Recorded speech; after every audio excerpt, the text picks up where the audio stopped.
legally acquired public assets. It adds that it has reclaimed public property worth more than 1.16 billion shillings across the coast region over the past 3 years.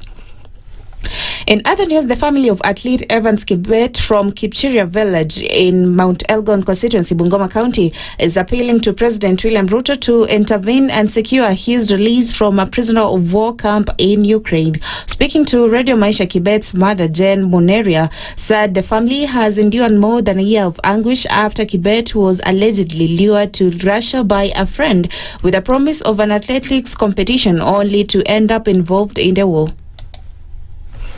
Sijaona mtoto yangu kwa mwaka mmoja sasa.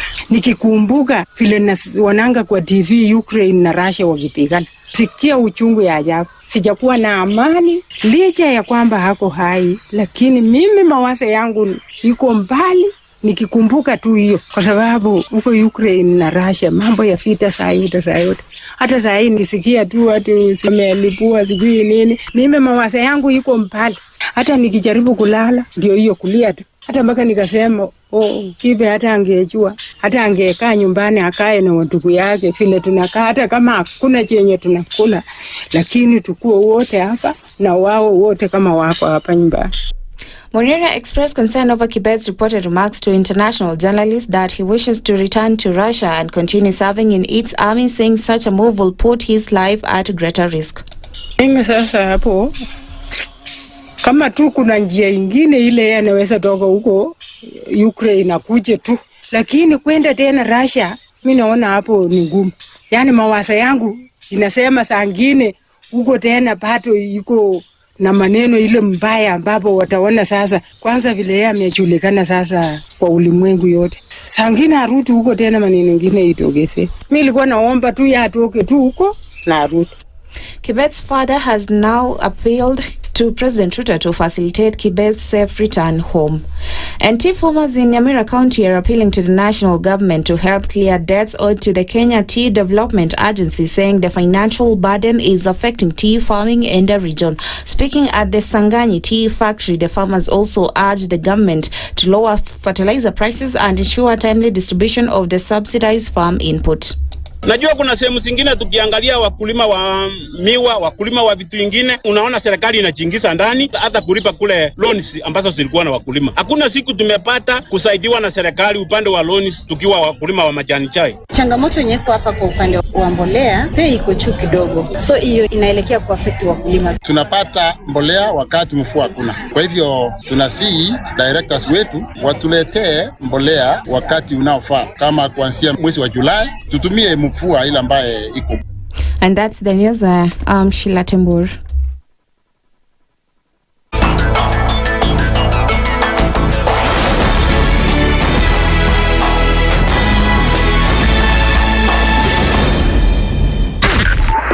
.5 Spice FM Kisumu, broadcasting worldwide. Spice FM, online, mobile, and on radio. Facebook at SpiceFM KE. One of the things that are ailing our country is negative ethnicity. You find you as a state officer, instead of thinking as a Kenyan, you think like a tribal person. Let me tell you something. The biggest problem we have had in this country is a leadership deficit. There is nothing that you are going to do in the process of change if you are not a risk taker. So you really have to pursue your vision to a logical conclusion and even be ready to step on people's toes. When it comes to the economy, you can run away with people with it. They say statistics are like bikinis. They reveal a lot, but they conceal the vitals. And so government people would throw statistics at you and tell you they're revealing a lot of information to you, but it's really concealing the real vitals.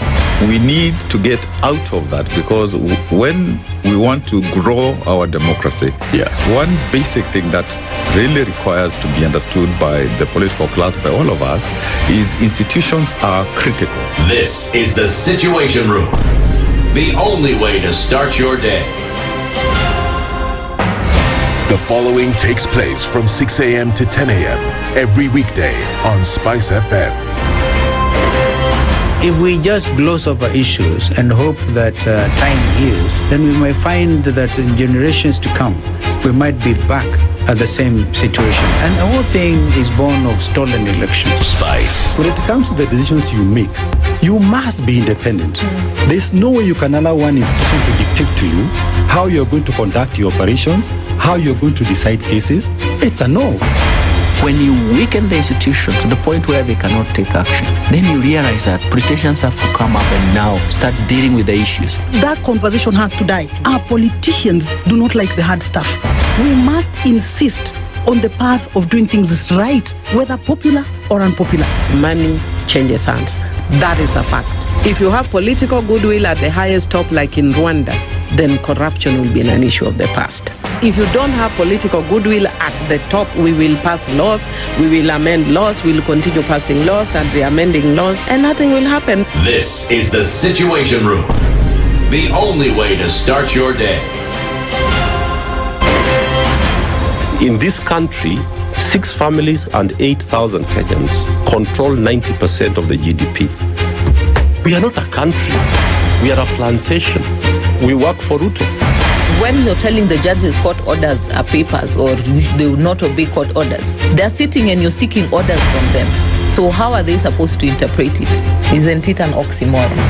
When you see a judiciary that seems to be under some control somewhere, you start questioning.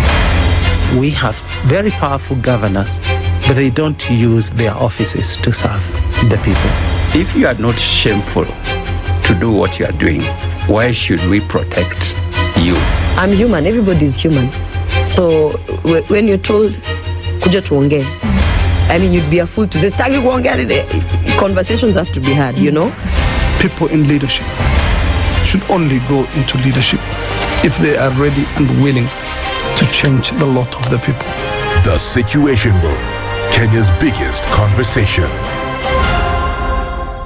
Mature, intelligent talk every morning.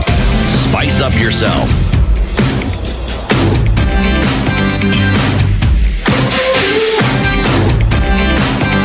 Mornings done right. 94.4 Spice FM, Nairobi. Good morning. Good morning. Good morning. Good morning. Well done. You're in the correct place. That's the correct time. Yes. Good job. Ajabu. Ukoaje? Niko salama. Good to see you. You too? Yesterday I thought I was fading away. Jana, I was a little bit concerned. I'm okay. Nice. Hi, Joe. Hi, Nduh. What's up? It's the last day of the month. It is the last day of the month, just in case anybody was wondering. Yeah. It's the last day of the month. Today is July 31st. Right. Hello. There's some people in a certain office that ought to know that today is July 31st, but we're not going to belabor that point. Kids are back home. Yeah, it means a lot. Yes. The end of many things, at the beginning of many things. Yes. Are you well? I am well. I see that you're in good formation, grateful. wearing my favorite color. Oh. Well done. Okay, I'm happy to please you. You see, thanks. You see how everything is all about me? It has nothing to do with me, but okay. Jeez. Yep. You're fine? I am fine, thank you. Fantastic. Niko salama. Sijui wewe uko aje? Niko salama. Yeah. Good. Okay. Just in case you guys... Dennis is bright today. Dennis is going to start a couture line. In fact, that's what it's going to be. I've decided the name. Okay. Once you finally get to it. Aseto's Cardigan Couture. Oh. Okay. EST ACC 2026. Yes. Okay. You know what they say? 2060? Yeah. What did you we're going to 2060. Okay. But you said 2060 or 2026? Dennis is living in the present time. Yeah, so okay, yake itakuwa 2026. Yeah. Nyinyi wengine, those are the rest of you who are going to 2020, 26. What is it? 2063. Just it's a vision. Okay. Yes. Just call it a vision. Those of you who have the vision of 2060. Yes. Well done. Congratulations. As of yesterday, this is where now you're headed, in case you didn't know. Yeah. Sawa. Aseto Cardigan Couture is coming. Yeah. I'm in the process. You're in the process. A few things in there. So we can see how you are the consume your own product. Muhimu. Kwanza. Sindio? It's not recommended, but it's well. What if you do? Don't eat the egg. Don't eat the chicken that lays the egg. Yes. As others you may eat have the done. eggs. Yeah. Right. Good morning, everybody. Morning. There's a petition that has been put out by, amicus curiae of the Situation Room. Yes. That they want to see the ladies who run the show. So they're being shy, hiding behind inside the curtain. They said they want to see you. It's not me. Marion, good morning. Phantom. But you see your phantom behaviors. It's not just you. It's me and Kevo. It's you. No, Kevo is... Kevo is special. Voke is here. Yeah. Allah. Voke, good morning. It's well done. Yeah. I just need to say that you've ended the month well. You've ended the week. You've ended the month. Congratulations. It's not 6:15. Well done. Your people will be proud. I just, and that I don't even have anything to say. Yeah. So Voke is the one who runs the show over there at Radio Maisha. And the ladies who run the show here at Spice in the morning at TSR, it's what do you call a group of women? Shh, be very careful with your next answer. Okay. Pack of lionesses. Wow.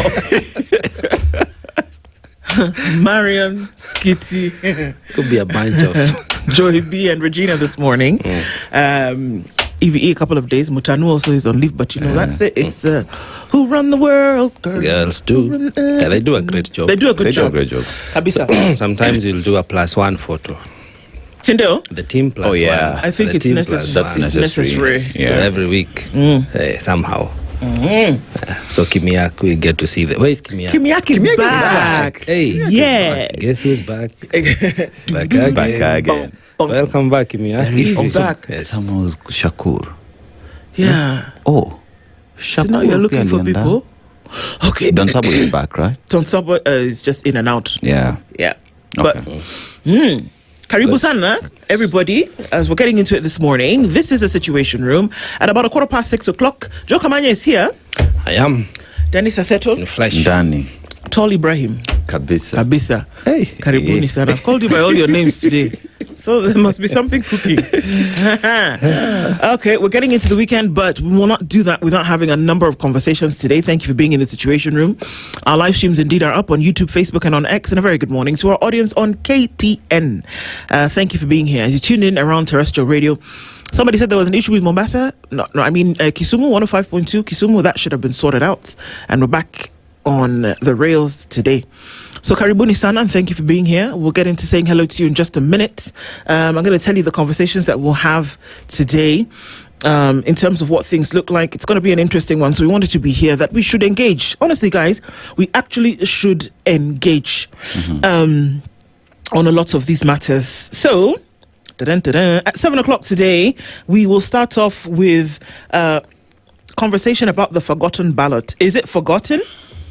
James Mulamba is a youth leader, and we're going to be talking about youth revolt and rising voter apathy, whether that's an issue and how we should be talking about that. The state of the nation, it's interesting because just yesterday the president made an address to the country. He stood behind a podium with microphones. The state of the nation address. And it was. Okay. Yeah.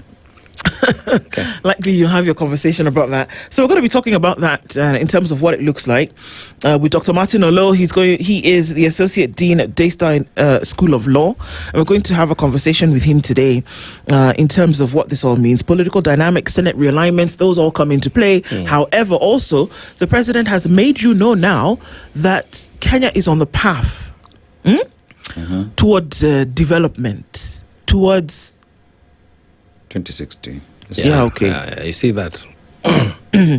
That's what you're made to understand. Kenya is on the path. Yeah. On a path. Yes. Not the path. Our path. Our path. Okay. Yes. Okay. Could be a path to nowhere. Could be a path to wilderness. To 2030. To 2060.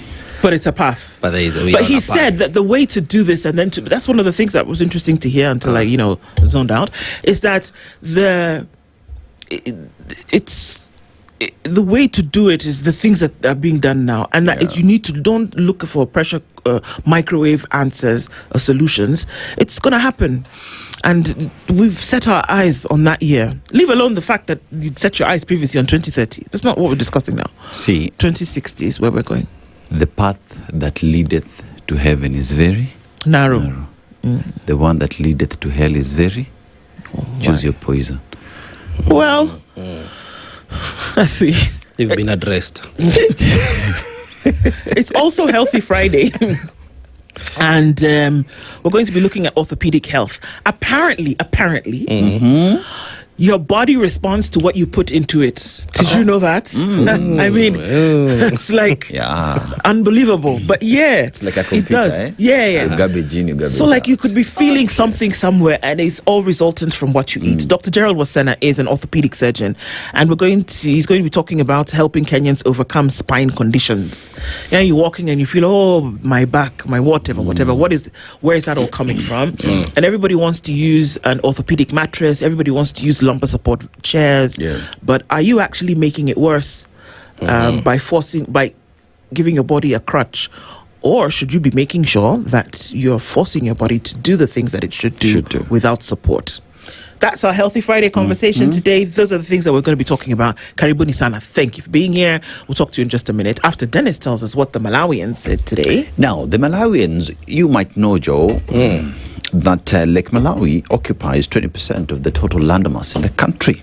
Now, it is a lake, but you can't relate with a lake with beautiful sandy beaches. Now, Malawians have taken care of their lake such that it is such a big tourist attraction, because also the species of fish that you find in the lake beautiful. Now, some of the amazing sunsets, postcards that have been taken in the world in Malawi. Wow. But the proverb today says, an umbrella cannot stop the rain, but it makes us stand the rain. You know, when you put it seriously like that, wow, it makes you question a lot of things about it makes me question a lot of things about my life. I think in my sane morning interpretation, a lot of things are going on in my head. Yes. But the one that fits is that, everything has its own place and function. And there are sometimes things in life happen for a reason. So use those opportunities well, because things around you are going to happen. They could be good, they could be bad. But where you are, how you position yourself, how you respond, how you optimize the opportunities and the places you lie in could make a difference. See, an umbrella is just a small item, and yes, it can keep you dry through a whole rainy walk, only if you use it well. There is also that fact that a lot could be happening around you, but where you are positioned, whether it is friendship or relations, they could get you going, even through turmoil, through difficult times. So optimize, use well the opportunities you have, be functional. Those small things could be very meaningful when they're used and used well. Yeah. Yes. The Okoh, how would you interpret it? I don't know. I feel like we've just gone through a masterclass.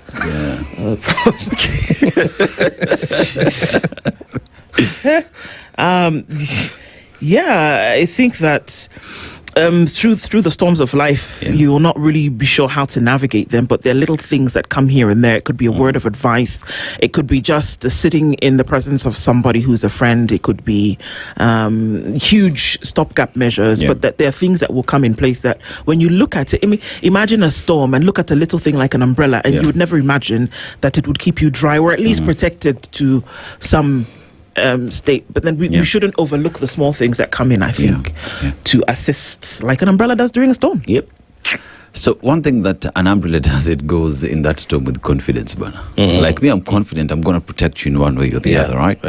And with that, it's not a question of will it be successful. It is giving you the power or the mindset of going through challenges in life with a view or a vision of becoming successful. So it is facing everything despite how humongous it is. So little things. Okay, so be an umbrella. Yes. Be an umbrella. That's a good one. Be an umbrella. Okay. My phone decides that it wants to go up instead of going down, like the umbrella. Yeah. All right. Kiaria Peter says, good morning, tuned in from Mombasa. If you can't change the situation, change the way you choose to see it. Remember, most of your stress comes from your reaction and not from the reality itself. Indeed. G. Kenya says, good morning, tuned in from Nairobi. Ecclesiastes 5:7 is what James is quoting this morning, and says, for when dreams increase and words grow many, there is vanity, but God is the one you must fear. Dreams increase, 2060, more, I don't know. Nashan Gogi says, good morning, and Juma Karim Dennis. Mubarak Karim. We said, if Wamunyoro says your spouse is expecting, get the diapers ready. I know the HE means well, but let's handle the issues at hand first. Hong Kong was just chilling. Abio. There are many things that you need to be sorting out first of all. Leave the babies alone. You told them that you were going to provide for them 4 years ago. That never happened. What's going to make that change now? There are certain things that you can do to put in light. It's true. I think it's a welcome thing. If it was actually going to happen, even better. Yeah. But I think Kenyans are tired of being told things that don't happen. Henry says, it's Furahi Day. Hey, Spice family, did you know that the test of a man isn't what you think he will do? It's what he actually does. Alleluia. What a perfect man. Watch a perfect man. Pay close attention to the patterns. Yes, it's not about what you say. It's what you actually do. Remember I told you guys about Okoh and his chicken? Yes. And his wife. Okoh told his wife, tomorrow we'll eat chicken. Okoh, where is chicken? There's no chicken today. Okay. Okoh, where is chicken? Tomorrow I'll bring chicken. Okoh left the house, came back, no chicken. What's going on? Wife asked, Okoh, where is chicken? I said, today you said you're going to bring chicken. Let's eat chicken. No chicken. Day number 3. Okoh went out, came back, no chicken. Wife, Okoh, where is chicken? There's no chicken. Very good. Day number 4. Okoh went out to the village, came back. He's looking for his wife. Cannot find his wife. Went and knocked on the neighbor's door. Have you seen my wife? Well and good. Wife is in the house with the neighbor doing what? Eating chicken. Believe what you say. Yes. Not what you say, but what you see. Thank you very much. Yeah. Dalmas Masinde is tuned in from Eldoret. Margaret Wanjohi says, good morning at SpiceFM. Situation Room from Houston, Texas. Happy Friday, everybody. Let's continue with the great conversation. Let's do it. Cliff Sunday says, good morning, Team Spice. A very good morning to you. Rose Grace says, good morning. Munafanya kazi nzuri kabisa. Blessings and blessed weekend. Wamunyoro ni Wamunyoro. Tuned in from Menara. A guy is just a guy? Yeah. Okay. Izakali says, methinks a presidential address should answer the nation's biggest questions. Right? But okay. This one reminded us that what the questions and problems are. We tuned in expecting a roadmap. We left with a commentary. You left with that chick says, in 600 meters, turn left. Yeah, it's what you're being told. Sorry, too soon? You know, after that, it's like you're told, what do you do, boo? Then, Cliff Sunday. Another week ended with another round of circus moments from the usual government. Why go at Crystal Asige? Leave Crystal Asige alone. Yes, I agree. Osana Mark says, good morning, Spice FM family. I'm happy to be alive today to witness Prophet Rigathi Gachagua doing his thing. Oh, okay. Yani Rigiji gave the nation the president's speech Kabla somewhere. He actually did. You go fear somebody now. Christina Oye says, good morning. My prince says, I'm back. Good morning, everybody. Good morning, my prince. Karibu sana. Christina A says, good morning. Now I know why Ruto is curious about the opposition's agenda. Right after Sifuna's interview, he mentioned the preamble of the Constitution, his number one agenda. Ruto ran to the press. Ruto is a copycat. Surely, Christina. Okay. Bernard Ogamba says, good morning. How is this different from the president's usual self-appraisal scorecards during national holidays and state house addresses? A diversion from recent politics? Maybe Singapore was not among the examples given. Maybe. Major Meshi says, good morning. Happy to be with you guys. We're happy that you're here with us. Robert Obogo is tuning from Mombasa. And the one that is equally there. What's wrong with my phone? Okay. Wait a minute. I have to clear my throat for this one. Wanda, good morning. Good morning, Nduh, Aseto, and Joe. Tuned in from Toronto. Hey. I don't know why I get so happy when I see Joe. It's something. He's got that. Are you reading or are you saying? Well, I am reading. Yeah. It sounds like I'm Now saying, say it in you think French. I'm speaking from my own heart. He's No, got it's somebody's heart. This is Wanda's heart. It's Wanda's heart. Okay. He's got that je ne sais quoi. It's actually en français. It's a phrase when you don't know what it is, but it's something. She's confused. That thing I just doing nini. Joe, you got that thing, man. Hey, Wanda. So now Wanda is in a bit of a state Right. this morning, and she's asking me to help her find the words. Honey, je ne sais quoi is just okay, because you're not able to put your finger on it. Cindy, yeah. That's why the je ne sais quoi is there. I just can't explain it. I can't explain it. You're a dream. Well, coming true. so long as you feel it, you don't have to explain it. You know it. Yes. Falling for you. Dude. Hey. I'm happy. So today, go find what is je ne sais quoi. Je ne sais quoi. Je ne sais quoi actually means. What is this that Je I ne have? sais quoi actually means I don't know. Yeah, that's what it means. I don't know. Je ne sais quoi is I don't know. En français, I don't know. Sijui. Oui. Nzengua ba. Nzengua sana. Bernardo Gamba says, good morning. How was this? Okay, yeah, we see you here. Hello, Princess Nduh, Aseto, and Joe. What was promised yesterday is that there's a report on the progress of Vision 2030, and that was achieved. Is okay. And what has been achieved, and what is remaining, and how we're going to merge it with 2060. Sasa, you understand? No. You just say yes. No, I can't. Can't lie to the state. But I do hear you. You understand? No. Do you know what I'm trying to do? No, I don't. I also do not. However, I'm just, mashing things together. Hey, Wanda says, Aseto Cardigan Couture will take over the world. Nduh, you should get royalties for coming up with the branding. You see why I like you, Wanda? Oh, yeah. Pesa Otas everywhere, jumping around. Erica Ward says, good morning, guys. Tony says, good morning, SpiceFM. A very good morning to you. The 2000 says, Linda Mwanainchi should reject Aisha Jumwa. That's one is a mole. Oi. Okay, so Kimiak says, yesterday's proverb, oh my, is Kenya one joke to you? I am back, Joe. Thank you so much. And welcome to the Friday feeling. The gospel speaks, but nothing good will come out of the Kenya Quants administration. That is a true state of the address of the state. Yes, nothing good. Oh, and Molu, I'm not quite sure what you mean by this, but is locked. Who is locked? Did you start somewhere else and continue with this conversation? Please give us your own signal. 102.5 is too far. Where are you? If you're in Kisumu, that's the signal. Ama? Okay. Beat is locked. Where would that be? Where is Beat? Where is Beat? B-I-T. Okay. Tony says, it's like the president just woke up and realized we need a vision. That was so unexpected and hurried, like out of the blue. And then we're talking about the vision, like, okay, sour. Jennifer Tenney says, good morning to Dennis and Joe and Spice family tuned in for the great conversation. Mutuflani says, good morning, Vision 2060 will be written by Utumbi using ChatGPT. Okay. Osana Emily says, good morning. Where? Yakene ni magumu sana. Better Help says, good morning, Spices. Someone has realized the only legacy that they will have is a Subaru. Otherwise, I heard yesterday was a blurred vision. Wow. James Karaoke says, good morning, Team Spice. Tune in from Soy. That was an uninspiring address. Well, we'll look at it later today. Christina, to that proverb, a number of press conferences and promises can't remove one term from our minds. Wow, okay. Mashari and Jerry says, good morning, Team Spice. Nduh, Joe and Dennis watching from Portland in Oregon. And Paulo Laka says, good morning, good Friday. How did Ricky G know that the president was what was he going to say yesterday? You have to an extent, you have to fear the man. He has like access to 60% of state house staff, so in one way or the other. They're still telling him Wagwan. Yeah. Okay. Bwangi Juma says, hey, we waited for the State of the Nation address only to be led by ChatGPT.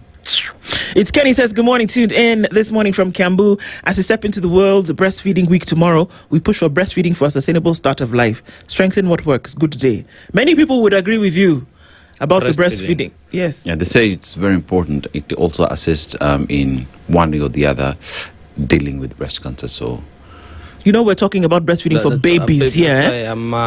For babies. I know. Both of you, babies. Yeah, I'm a baby.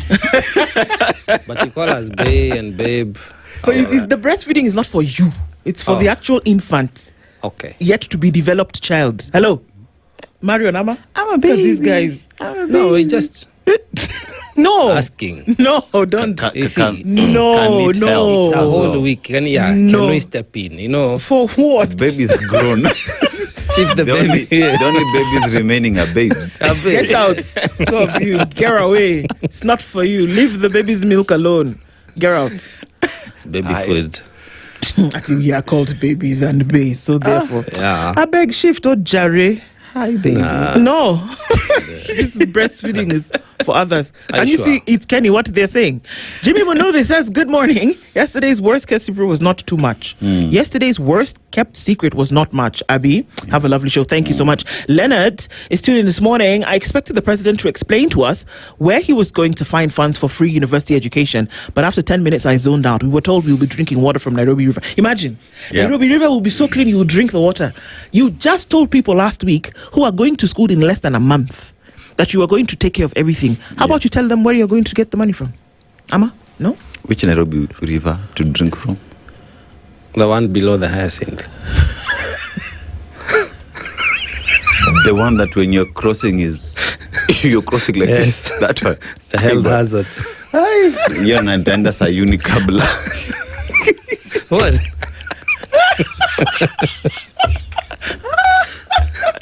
You know, it has a green cover. It's true. It's true. Guys, oh my God in heaven. To laugh is good, I beg. You want to remember that we also have fish that grows old waiting to be caught in Lake Turkana. Yeah. We also have lions that swim with the dolphins somewhere. Words of the president. Then you have tigers in Kenya. Tigers as well. Yeah. Okay. Gotta love it. Where? Gerald Tiati says good morning. Very good morning. He's tuning from Kentucky. Luke Abiero says good morning. His entire speech, the president did not mention the word corruption. He didn't. You guys have been our addiction. Keep it up. Thank you so much, Gerald. Karibu sana. Margaret Wanjohi says we've been treated to slogans and visions which never reach fruition. Remember health for all the year 2000? We are still waiting in 2026 from 1978. Hey. Yet corruption, which stands between us and where we ought to be, says Luke. Laban says, good morning, good people. I'm actually outside looking for the chicken. You're looking for the chicken, Abby? Please keep looking. It's in your neighbor's house. It's in your neighbor's house. Edwin Burugu says, good morning. Tumeambiwa why stima ilizimwa ama tunangoja rigiji. Hatujambiwa bado. Yeah. Linda Agola has noted that you be blushing, Joe. Yeah. Kim says, the greatest strength, weakness of a human being is the ability to trust and to hope. His kasongoness has understood and he will keep trying to exploit it. Tuned in from Vancouver. Hope is a thing that you can actually pay in currency for, my goodness. Gerald says 4 hours of trucking listening to you guys makes it fun. Oh, you'll be trucking and listening to this TSR? I think that's great. That's beautiful. We need to put something together whereby we're talking about what people are doing while they're listening to the Situation Room. Julius Opangi says, good morning, my favorite people. Yesterday was just stories at Jabba. Kalasinga says, have you not seen Sifuna's pay bill? Iko wapi? Asking. Oh, when Omolu says, boy to Bomet is tuned in. So you're calling my name, Abby Gerald. It's good. Wanda says, je ne sais quoi is like an undefinable charm or quality. Yes. Vous avez je ne sais quoi. You've got it. Oui. Vous avez. Je ne sais quoi. Vous avez je ne sais quoi. So what should I say in front? Je ne sais quoi to you too. Just say that. You say d'accord. If it's just okay, you're okay with it. Okay. You're in agreement. All right. Tony says, we find new visions about the future, but when the Kamarini Stadium, which is historic, by the way, yes. Oh. Isakali says, to remind the men that breastfeeding is nature's nourishment for infants, not a retirement plan for grown men. Can you say it again? You guys, babies, as in the infant in terms of age. That's the baby we are talking about. As long as they call not me this baby. one for not this one for. As long as they call me baby. Baby, I'm outside. You guys. Never. Hi, baby. Get out. What do you do? We're looking at the headlines. When we come back, you just be there.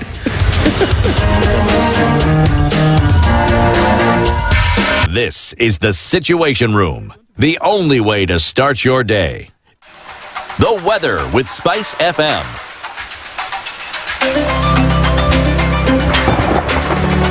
All right, let's look at what's happening with weather this morning. Slightly cloudy conditions in Nairobi currently. at 13 degrees. It's 15 into Nakuru, and Eldoret at 14 is cloudy. 14 and cloudy also in Nyeri, and Kisumu is 20 and clear, with clear conditions at 16 into Kakamega. Mombasa at 22 is partly sunny, while Malindi at 24 is sunny. Marsabit at 19, sunny conditions. And we're looking into a clear Kampala at 18, while Dar es Salaam at 21 is mostly sunny. Johannesburg at 7 is clear and partly cloudy, I beg your pardon, and 25 is mostly clear in Lagos. 18 degrees and cloudy looking into London, while Beijing is partly sunny at 32. Thursday night in New York is mostly clear at 23. Coming into Friday, we'll see a high of 24 and a low of 21. Chilled Spice.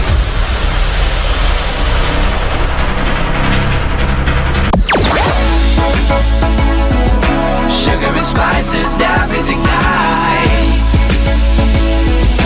Spice FM. Spice up your life. Traffic.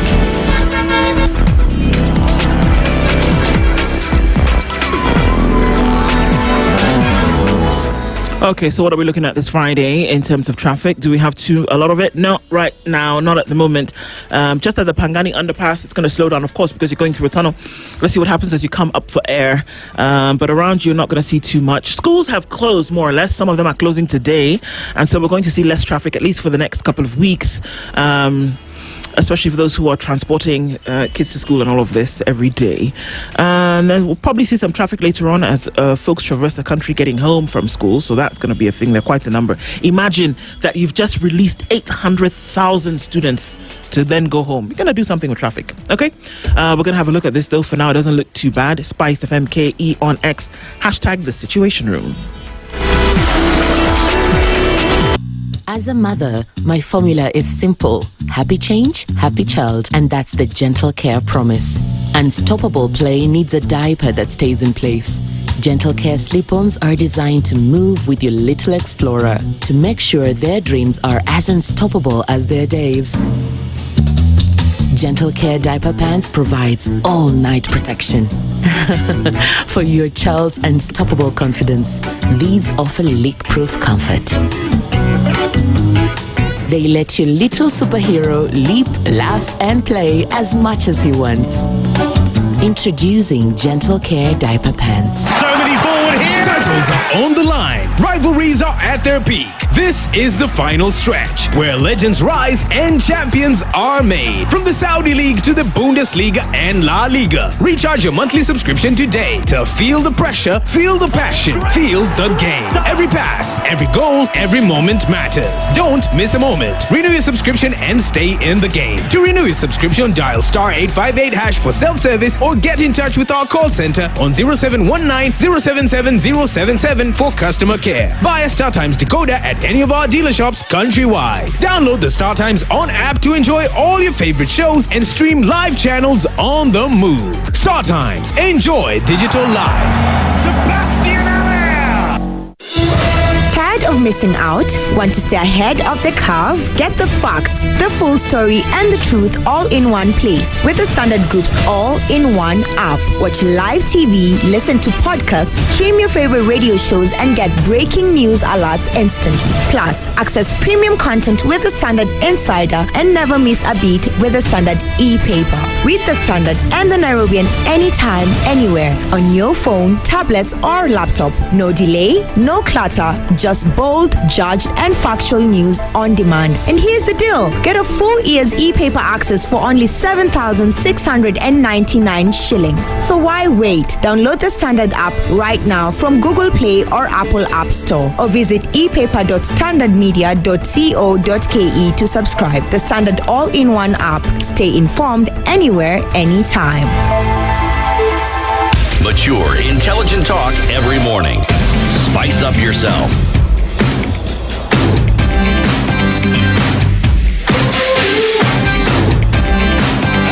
Mornings done right. 94.4 Spice FM, Nairobi. Okay, so we're looking into the headlines now. Let's start on the front page of Kenya's bold newspaper, The Standard. Kalonzo Musyoka is saying, forget the rumors, I'm sending Ruto home. Okay, sawa.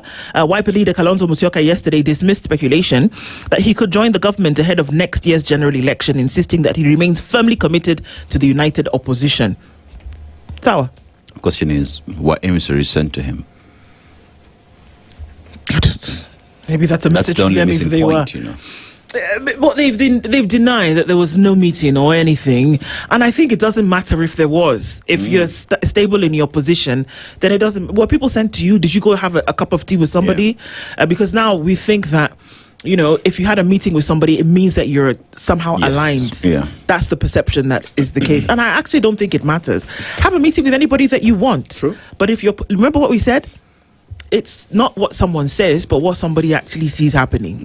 But the question is, why would they claim to have met Kalonzo and not anybody else? Because what they're doing essentially is that they're putting a pin in this supposed balloon of what would be a united opposition. Because they're saying that maybe we're going to come from one of your front runners, and so you think you're united, but you're really not. And you trust what Kalonzo is saying? I don't. I don't trust any. I don't think. I don't. I think I think anything is possible. True. Anything. That's the thing. And that you shouldn't wake up tomorrow morning, and if he does a turnaround, be surprised. If you were surprised, I would blame you and ask you, where do you exist in the world of politics? Yeah. So I expect anything. Expect anything. Today is Friday. By tonight, somebody could say something else. Somebody could have a lunch meeting and you say, actually, you know what? I am like Saul, who was on the road to Damascus. And in the twinkling of an eye, and the scales fell from my eyes. And now I am poor. It's very possible. Yeah, but so the flip side of it is that, you know, for us as Kenyans, as the voter, because sometimes I think we get so drawn into the conversation of the would-be principles will give us one candidate. But I wonder, like, really, are we voters not capable of selecting our own candidate and saying this is the people's candidate who stands for what we want? Today, I still wonder what Kalonzo stands for. Even when he came out in that address, he just, you know, he threw a rejoinder. We never met. I'll meet you at the ballot. For what? You can be on the ballot for who cares? As many as you want to be on the ballot. But Kenyans will go for the person, I think, that they want. A person who stands for the issues that we want. The same way we are saying the president did not speak to us yesterday. Kalonzo doesn't speak to, in my opinion, to the issues that the country is facing. Saying Ruto must go, everybody wants Ruto to go who is not comfortable with the cost of living. Everybody is saying Ruto must go. So, today is the last day of July, tomorrow is the beginning of August. Just a year. The countdown is coming. In 10 days, to be less than a year. Yeah. So, why will you go to the ballot as a voter? I think this also fits into the conversation we'll have from 7 o'clock. It does. Yeah. Absolutely. There's one story that I want to look at on the Standard, but there are quite a number of them, so I'm just going to go ahead and ask you to get a copy of the Standard newspaper today, or get a copy of the e-paper at www.standardmedia.co.ke. But this story of one of Kenya's foremost health professionals who was gunned down, and I say that we've lost the art of conversation, and we've lost the art of, you know, talking things through, or at least dealing with problems. And we've seen that we have debased value so much that, and the value of human life is what I'm talking about here, not even other things before we even get into those, that the way to get rid of a problem is to get rid of the person we perceive to be behind the problem. And when we say get rid of, we mean to kill and to murder. Yes, we're using those words, and they're very serious, but that is exactly what is happening. A respected mental health researcher gunned down in broad daylight, a murder that bears the hallmarks of a professional hit. But as detectives tighten the net around persons of interest and sift through forensic evidence, they are also retracing a trail that stretches back more than 2 decades through a bitter divorce, bruising courtroom battles, and a fiercely contested property dispute. The assassination of clinical psychologist Dr. Victoria Mutiso has revived memories of the brazen killing of lawyer Matthew Bobu. Remember him? Who represented the former husband of a woman now at the center of the investigation, raising fresh questions about whether the two murders are connected. Let me connect a little bit for you. Now, detectives probe the link between last year's killing of lawyer Bobu and this week's shooting of Dr. Victoria Mutiso. Now, I know it can get sticky, but listen. The man whom Bobu represented in a divorce case right? Right. Lived with Dr. Mutiso. Now remember, Bobu was a lawyer, deceased. Right. Yes. He represented a gentleman who lived with Dr. Mutiso, deceased. Now, that case was against the former wife that lost in this defamation case. Should I do it again? Bobu is a lawyer. He's defending a gentleman who is married to a woman. This woman loses in the property case, but the man is at one point living with Dr. Mutiso, who was killed on Wednesday. So the two people who remain alive in this situation are the two who were married to themselves in the beginning. Yes. Follow me so far? Okay. Lawyer, dead. Doctor, dead. Husband, alive. Alive? Wife? Alive. A woman and her son are arrested in probe and doctors shooting. The motive behind the fatal shooting of clinical psychologist Victoria Mutiso remained unknown, even as detectives said they had made headway in the probe. The mental health researcher was shot on Wednesday. Yesterday, detectives reported that they had arrested two persons of interest, a woman and her son. The operations resulted in the recovery of exhibits considered relevant in the investigation, which are currently undergoing detailed forensic analysis. Detectives also believe recovery of 2 spent cartridges in the taxi could help them unravel the mystery. It is believed that Dr. Mutiso was the target of a carefully planned assassination. Detectives are carrying out forensic analysis of the exhibits recovered in the premises of those arrested, together with the mobile phones of the deceased and the cab driver. By yesterday, the staff at the Kenyatta National Hospital Funeral Home reported that the identification of her body had not yet been formally done to pave way for post-mortem. Okay, so even on the face of it, it already starts to look a little bit sticky. All right, in terms of who did what and where. But there seems to be a connection, and that's what police are telling us. Is it a coincidence that on the 9th of September last year, when lawyer Matthew Kialambolu was shot near his home in Karen, is it a coincidence that happened and this happened this year? So the intrigues are already very confusing. It's a love thing, yeah? Could be. But why? See, I just reading that story alone. It baffles me how we have such an amazing police service that can work so well and piece a story and bring justice. Yeah. But only when they want to. It is not a daily occurrence. It's not a daily affair that we're treated to. Nope.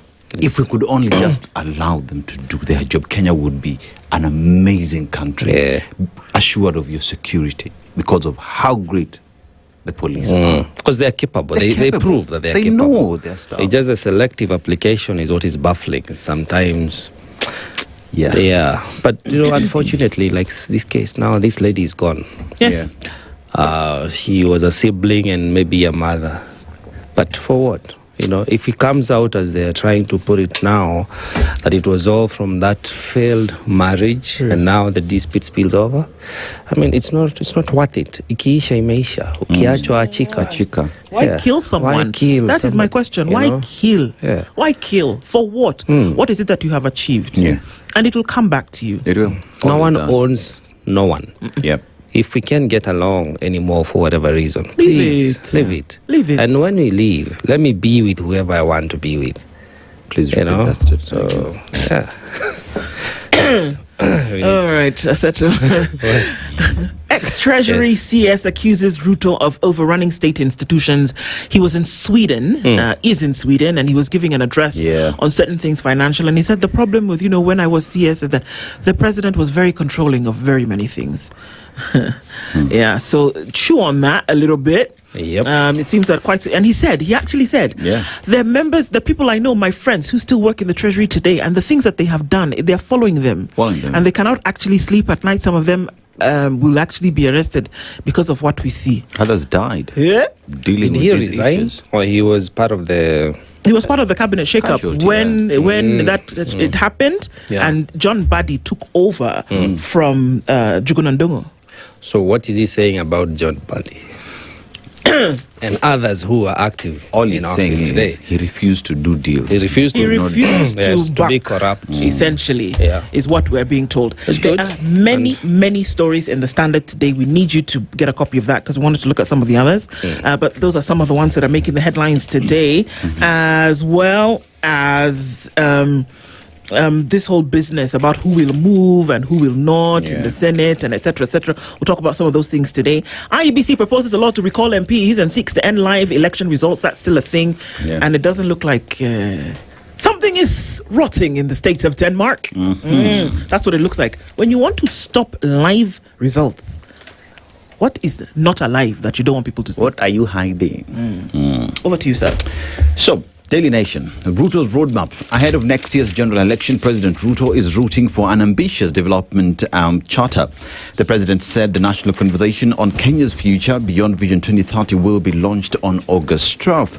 Now, he hopes the people-driven economic blueprint will transcend electoral cycles and government. Now, the fourth wave of global economic transformation must benefit Kenya. That is according to President Ruto. Is August 12th a holiday? Sorry, just asking for the people at the back. No. It will just be another occasion where we'll be given now that document. Oh, okay. And how it will be implemented. Are we borrowing, securitization, a national infrastructure fund, all those things, perhaps, is the conversation we'll hear. So, ex-minister claims president is too controlling. That has been expounded in page 8. We've also just touched on that. Our business count cost of lost cash in power outage. So, businesses count cost of lost cash in power outage. You remember when you talked about steamer? Steamer ikapotea. So now businesses are saying we lost a lot of money because of that. Now, doctor feared for her life before death. Dr. Victoria Mutiso was on her way to work Wednesday morning when a man approached her taxi and shot her dead. So here, the DCI confirms that 2 persons of interest are in custody and are undergoing interrogation as part of investigation. Seemingly, what you've been told here is the Daktari must have been aware of maybe someone trailing her. Maybe she had been threatened, so she was fearful of her life. Ruto's roadmap, new economic blueprint to succeed Vision 2030. Opposition crafting NAC-like coalition. Embakasi East MP Babu Wino, Nairobi Senator Edwin Sifuna, and Wiper Patriotic Front leader Kalonzo Musyoka at the SKM Command Center in Nairobi yesterday, as he was telling the country that Mimi niko ndani ya united opposition hadi mwisho. My sole purpose is to take Ruto home. Live streaming of poll results. Now IEBC moves to calm fears.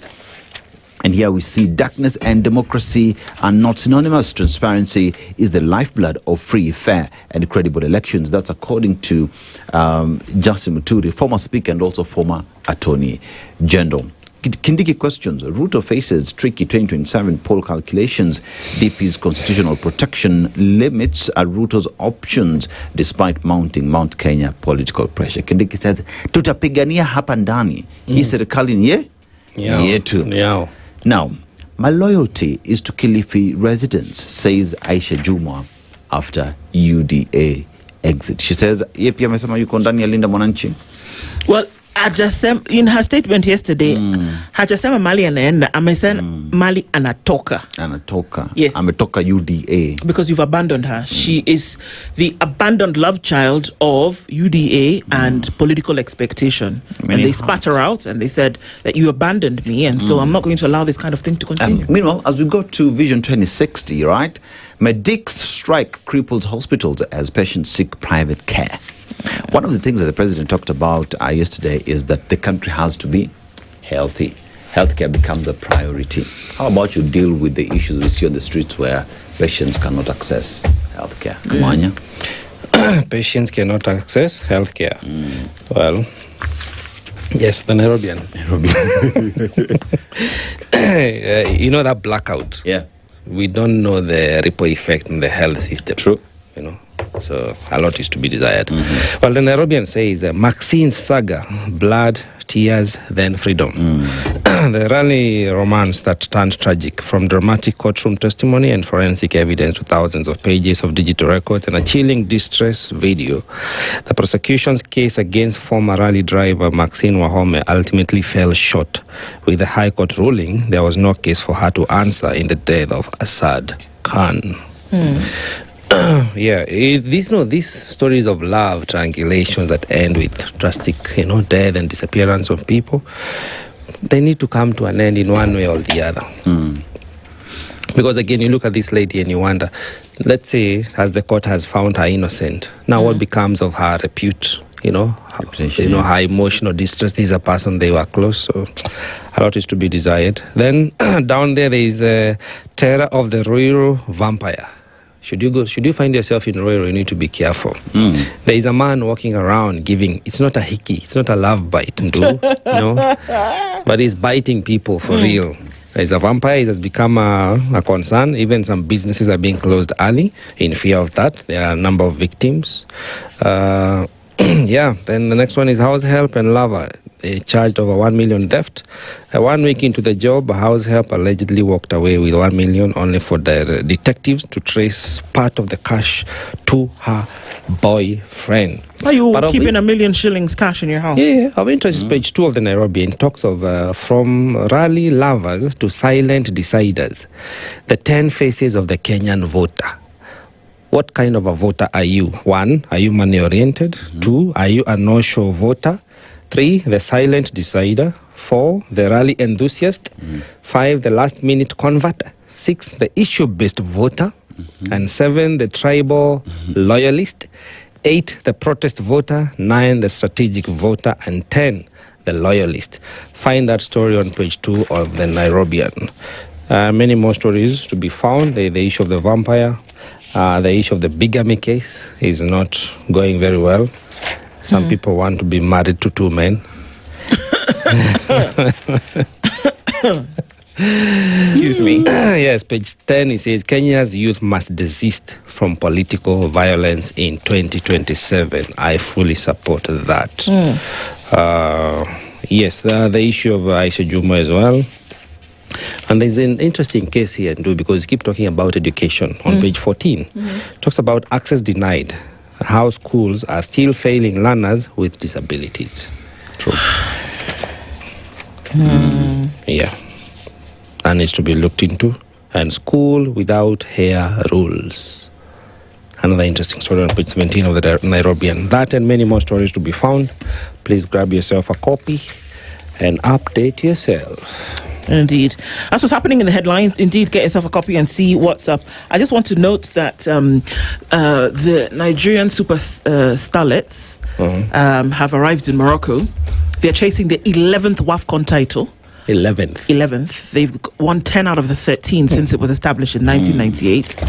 And wishing the starlets, I said they're eaglets. Starlets are yours. Eaglets are ours. So it's everybody wants to beat Nigeria is what the headline is on the back of the every country. Are they wants the to beat defending Nigeria. champion? They are the defending champions. It'll be fun, this tournament. Yeah. Let's see. Good morning. 7 o'clock.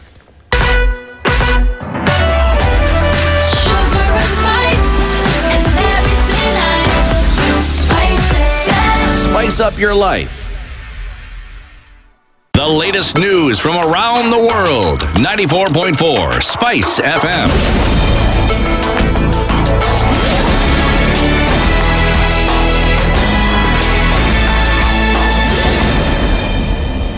Good morning, this is the news. I'm Sheila Tembor. Nairobi Senator Edwin Sifuna has criticized President William Ruto's proposal to develop a successor to Kenya's Vision 2030 blueprint, saying the country's development agenda must be anchored on the constitution. In a statement, Sifuna argued that democracy, human rights, freedom, equality, the rule of law, and social justice should take priority before discussions on economic development.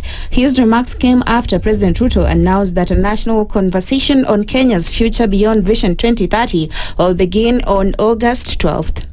On Wednesday, the 12th of August, 2026, we shall formally launch a national conversation on Kenya's future beyond Vision 2030. We shall bring together every institution of our republic, every county and every generation, leaders from political parties, the private sector, workers' organizations, faith communities, universities, professional associations, innovators, civil society, our creative industry, and above all, our young people will be at the center. The president also announced the appointment of a team of experts led by Professor Anyang' Nyong'o and Professor Hiroyuki Hino to prepare recommendations that will guide the national debate. He acknowledged that not all Vision 2030 targets have been achieved, but said significant progress has been made. We are still falling short of even the very standards we set out for ourselves. Vision 2030 set a target of Kenya becoming an upper middle income country by 2030. So far, we are off target. We have a historic moment and a once in a lifetime opportunity, not just to be part of, but to lead the next transformation. We have positioned Kenya as one of the nations that will define Africa's economic rise. Fourth, and perhaps most profoundly, this conversation is potent. In other news, Deputy Majority Leader in the National Assembly, Owen Baya, has dismissed the resignation of former Gender CS Aisha Jumwa from the UDA party while vowing to work with other leaders to ensure Kilifi County remains in government. Speaking in Kilifi Town, Baya has pledged to support Governor Gideon Mung'aro for a second term, saying Jumwa has ended his political career by rebelling against the ruling party. Hati leo unafikiria wewe ukitoka kwa chama hati watu watakufuata kule, my friend, umeenda huko peke yako, na kule umeenda utapotea, utahangaika, utajimaliza mwenyewe. Unajua Waswahili walisema hasira ya mkizi raha nani? Hasira za kijinga za kitoto. Announcing her resignation from the UDA party, Jumwa accused the party's leader, President William Ruto, of betraying her despite her commitment to campaigning for him and supporting him in the last general election. Wewe ni rais katika taifa hili ambaye nilikupenda nikakufanyia kampeni na nikakubeba peke yangu kabla wale wanaosema wanakushawishi wewe kunisaliti mimi. Kwa hivyo leo wewe ni rais, mimi hata kazi ya kufegia katika serikali yako sina, na nikamwambia ya kwamba umenihumiliate vya kutosha, umenifunga vya kutosha, na labda kama huna habari, nimefukuzwa katika ikulu kwa sababu viongozi wa pwani walikuwa wamekuja kukuona, na nikakuandikia message na hakuna vile unijibu. Nimekuwa humiliated, hata wewe mwenyewe ukija Kilifi ni kama haunijui tena.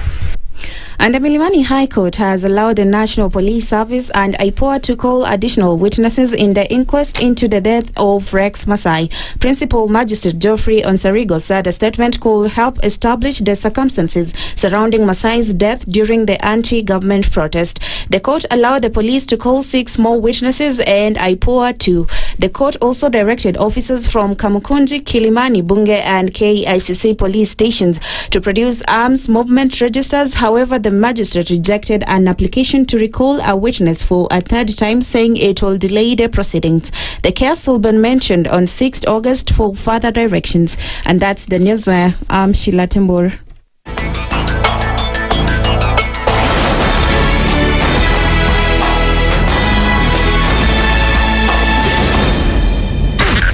SpiceFM, Nakuru. The following takes place from 6 a.m. to 10 a.m. every weekday on SpiceFM. Baba should disown these experts and say they went there on the, because he keep on telling us that these experts just you came from Dubai and you found them there already at State House looking for jobs. Government has to live, has to introduce austerity measures.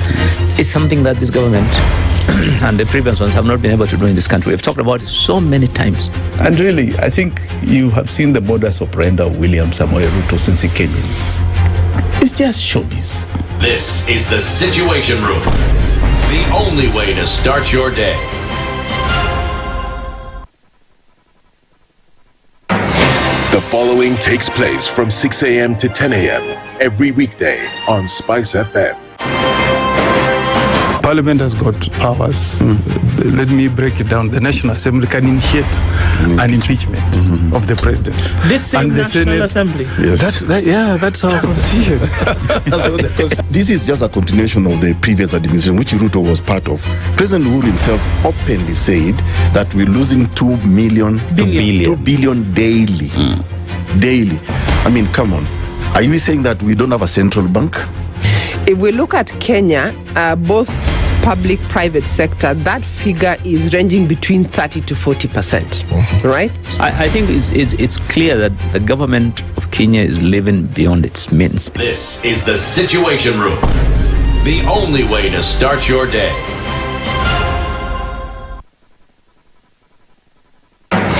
The following takes place from 6 a.m. to 10 a.m. every weekday on SpiceFM. Every time he kept on saying he wants a vibrant opposition. How does it make sense that public money has been used already and then they dare to sell it back to you? Why are they not giving them for free? That's how broken we are. That's how broken we are. They are being sent home now for fees. They're going to fail to prepare. We are compromising the futures of these children. This is the Situation Room, the only way to start your day. Mature, intelligent talk every morning. Spice up yourself.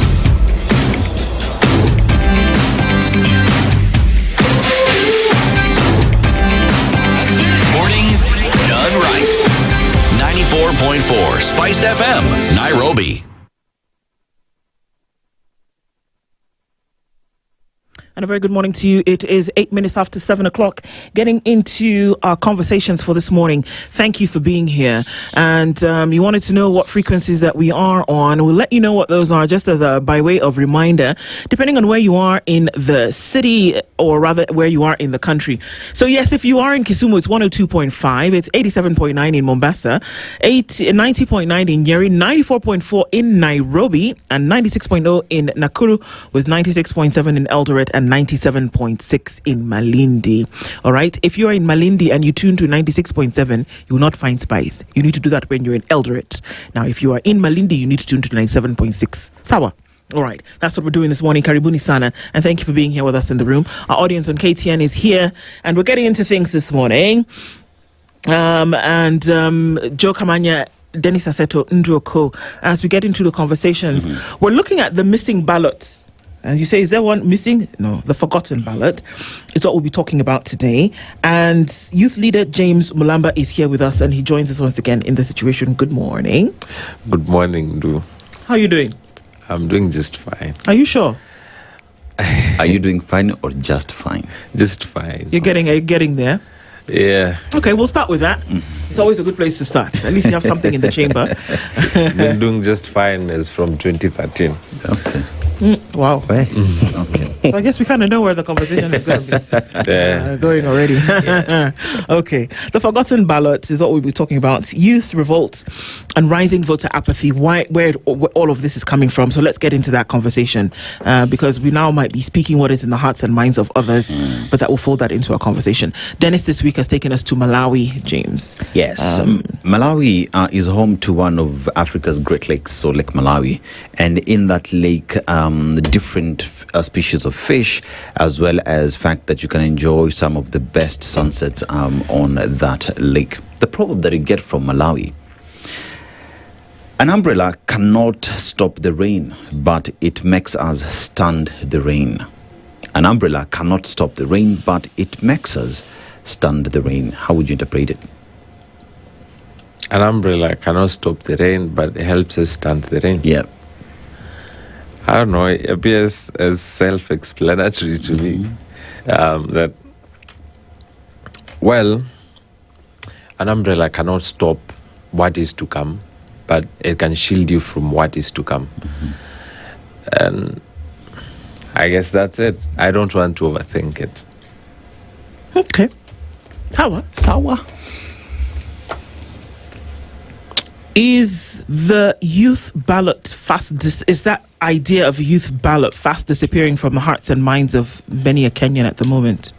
Before we get to that conversation, I think it'd be probably pleasant or in order. In order. Okay. Yeah, that's what I was looking for. To at least give some unpacking of what Ruto said in the speech yesterday, then get to the conversation. Because they might tie. I was getting to that, but okay. Let's do it your way. We're open. So the president's speech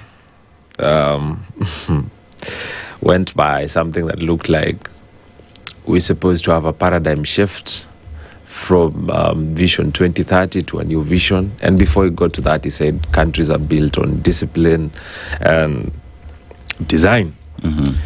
So as James Malamba, I'm wondering which discipline and which design? Because if it's the discipline of buying legislators to impeach Gachagua, then I wouldn't want that discipline. If it is the design of state capture of independent institutions, as James Malamba, I do not want that design. If it is the design of scandals from the fertilizer to the oil scandal, then I do not want that design as James Malamba. On the second premise, the president says we should defend the constitution of Kenya and protect it because there are those that fought for it. Then I wonder, when did the president start supporting the constitution? Last I checked, he decampaigned it and he was not for the constitution 2010. And then I reference myself to the same constitution, and it reminds me of the right to life, which doesn't seem to have a meaning in this country. It reminds me to the liberty of freedom of association and freedom to protest and picket, which seems to be a crime in this government. Then in that same constitution, under Article 248, the independence of commissions and institutions is reiterated, but that seems to not have any meaning in this government, because we've seen it usurp the power of commissions left, right and center. And it's been served, this government has been served with court orders upon other court orders for flaunting the same constitution it now appears to defend. As for the third premise, the president appeared to preach unity over political division.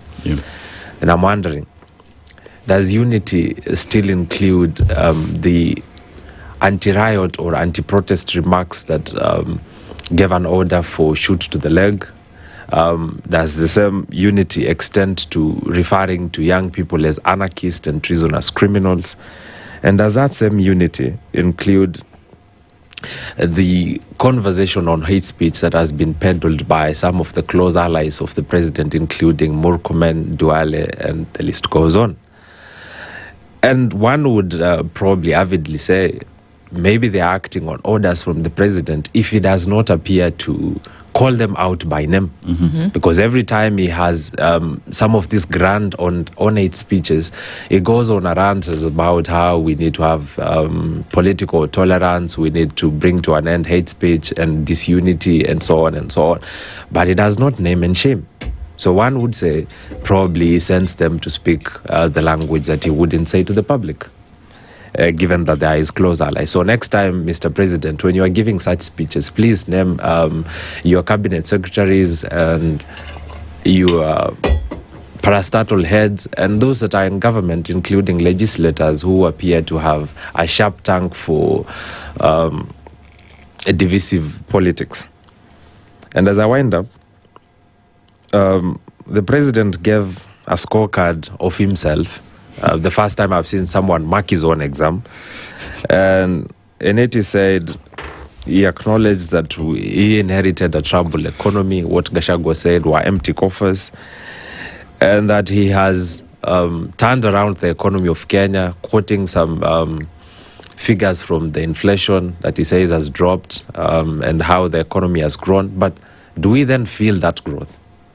And then in his own assessment, he says that his administration has delivered affordable housing and universal health coverage. Which universal health coverage, Mr. President? The one that does not work? And as for the affordable housing, I would go back to the words of Sifuna. How many slums have you alleviated or ended or eradicated if the entire idea of the affordable housing was supposed to eradicate slums? Why do we need affordable houses in the rural areas? He forgot to mention that we needed a paradigm shift from the current heavy-handedness, and we needed this administration to go back to the governing principles of the Constitution that even in the Constitution itself are written just before we discuss development. So we cannot get to development before getting to the rule of law, before getting to social justice. And on his last submissions was a tribute to Raila, which probably was in order because he's trying to quote ODM and Nyanza voters. As to the proposal for a new vision, that is Vision 2050, Vision 2100, Vision 3100, or Vision 5000, whichever he pleases. How do we get to another vision without first executing the current vision? This is not the first time Ruto is in power. He was in power in 2013. His administration back then, because he was voted in as a deputy president, and he had equal control of our governance and government rhetoric, just as he does today, seemed to give a wide berth to Vision 2030. And for 10 years, that administration was silent on most of the premises and the policies that were enshrined in the Vision 2030 that was supposed to birth a different Kenya, a prosperous one. And after he took power in 2022, when he now has the ability to influence the conversation into the development of this country, we've not had him reference Vision 2030. Well, not until yesterday. So we wonder, how do you come up with a new vision without first executing the first vision? Well, James, thank you for the address. Yes. And I'm listening to you and I'm wondering, and I think a lot of Kenyans as well, what is it that, because people are disgruntled, people are very dissatisfied with how the president conducted himself yesterday and the speech that he gave. I think it could be rated as one of the very disappointing lackluster performance. Yeah. And so perhaps to you, as a person who seeks to see a well-governed country, a well-implemented constitution, with respect to the rule of law, better management of our tax, better operation and conduct of all the state agencies, ministries, departments, everything, having a country that runs as Kenyans wished for it to, guided by the Constitution. What would be the things you would say you are expecting to hear yesterday substantively from the president that would have convinced you that indeed the president is in touch with the reality of the nation? One, I would expect Mr. 6 months to actually give us a timeline that works. That's one. For policy implementation and completion of projects. Secondly, I would have wanted the president to address the issue of unemployment and the stopgap measures or long-term measures his institution is putting in place to solve this. And I would have wanted the president to address the issue of the cost of living and the interventions from his government to address the same. I would have wanted the president to at least fire some of these cabinet secretaries who've proved to be incompetent or unwilling to perform the duties for which they are mandated by the offices, including CS Murkomen, CS Duale, and some other non-performing cabinet secretaries. But he wouldn't, because he rewards loyalty and is keeping them close so that they can campaign for him prior to 2027. I would have expected him to issue some economic interventions, policy changes. I would have expected the president to address the issue of nurses that are on strike. I would have expected the president to take a different stand on Imenti Forest, because he's been pushing to have a state lodge, a golf course, and airstrip at Meru. And I do not understand why they need to clear forest for this. You want to tell me that in Meru, the only land available to build this state lodge and this airstrip is in the middle of a forest. while his administration is preaching the conversation about planting more trees. How then do we achieve 15 billion trees if we are cutting the 100 that are at the moment? And I would have expected the president to acknowledge that is a one-man show government, just like Professor Njuguna Ndungu said, the ex-CBK boss and the former Minister for Treasury. You would have expected him to say that? You would have Yes. expected him to say, I am in control of everything and I do everything myself? Yes, I would have expected him. I would have expected him to certainly make some allusion to that, and probably admit that he's been wrong on this, and at least give some breathing space to those under his administration or below him, because he's not giving his cabinet secretaries time to make decisions or implement the same. He is not as easy on the legislators allied to his political party, and is not easy on anyone. As Professor Njuguna Ndungu said, this government is functioning on fear and fumes, and they are not delivering. Because fear has a different way of working up your mind. You wouldn't come up with decisions that you think, or policies that you think are best for the people of Kenya, because probably the president wouldn't approve of them. I mean, you know, when I look at a vision for a country, the vision is not for the leadership. The vision should encapsulate the people, you know, that the people should consume the vision, then help the government of the day carry that vision to fruition. You know, every other time when we talk about China and everything else, we just need to pause and look at the vision that they have and what successive governments have done to implement visions that were set by previous governments. It is from one government to the other to implement that vision. Now, Kibaki came with Vision 2030, implemented it, left, expected that the next government would then take that vision and implement it. Here we're now moving away from Vision 2030, we're coming to Vision 2060, you know. But the question that many are asking, including the young people today, is how am I part and parcel of the cog that forms this engine that then propels that vision into fruition? Because from where it is we sit, Mulamba, is this, like what you say, a one-man show? And if it's a one-man show, how do the 55 million Kenyans help implement it? Well, we are in an interesting situation as a country, and unless we retake control and governance of this country, we will not be able to implement the visions that will be set by successive governments. Because if that same government has no interest in that vision, it just needs to set an agenda. It needs to have a distraction. It needs to come up with a pie soup. It needs to come up with something to be discussed. It is not trying to come up with a blueprint for economic development in this country, but is coming up with a conversation that would probably give it a second term in power. That's exactly where the problem is. And there's little regard for the citizens. And we've seen that with public participation in this country. We give our opinions on most of these things by way of attending public participation. We vote on certain policies, we vote on certain directions we need as a country, and that public participation exercise amounts to nothing. And our collective decision on that particular public participation is not considered. So at the same time, when you have a heavy-handed president who wants to control everything and who is a know-it-all, you are in a difficult position as a country, and as a citizenry, you are almost on the verge of giving up.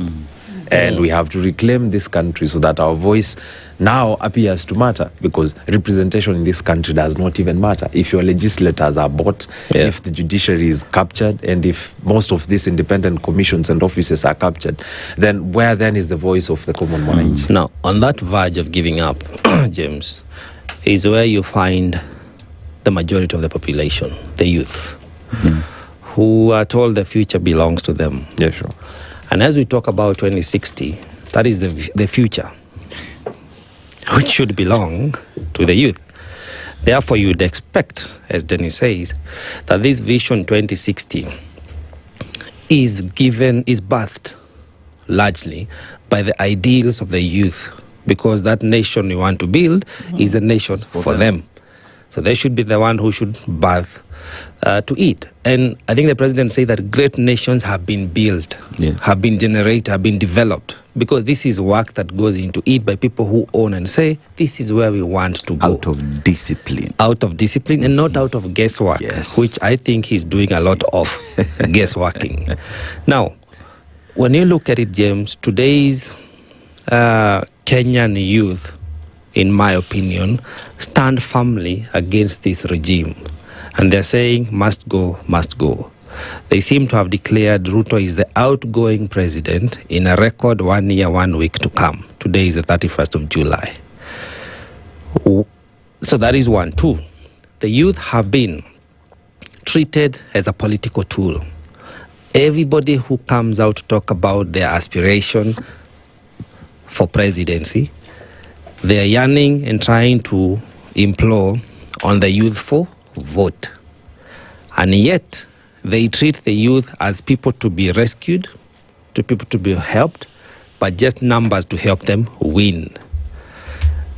And I think that's why we end up with a lot of youthful political casualties, in my opinion. After a regime ascends to office, there are no take-homes for the youth.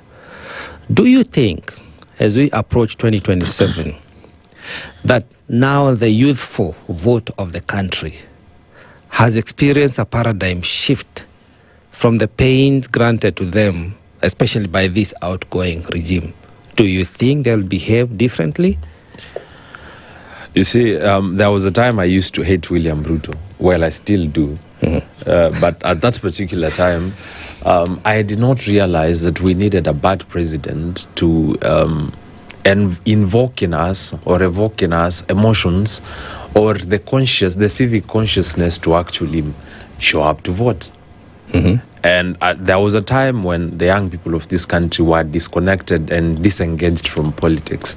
It appeared to be a game for the elite. It appeared to be way out of our league. And we had reserved this for our parents and those that were older than us. And in that zero wisdom, we had lost an opportunity in 2022 to make a decision when it mattered. And we regretted that decision a few years later, actually 2 years later. And at that particular time, in our disengagement, we lost a chance to shape the narrative and the conversation as we are today. And in that disconnectedness, I think we gave William Ruto a loophole and a chance to ascend to the presidency. And we've realized that was the biggest mistake of our lifetime. I voted in 2022. Most young people did you vote for him? And they forgot that in not voting, someone else will show up to vote. And by not showing up to vote, you're voting for that particular person. But we have had a paradigm shift since then. As you remember, in 2024, we showed up on the streets to decry the punitive finance bill. And since then, we have been involved in every political discussion and conversation in Kenya. And that has birthed a new awakening and consciousness among the young people, which we are keen on cultivating heading to 2027 and beyond. And perhaps the conversation should not be on why aren't young people voting or why didn't they vote in 2022, but should be on, does voting feel meaningless in this country?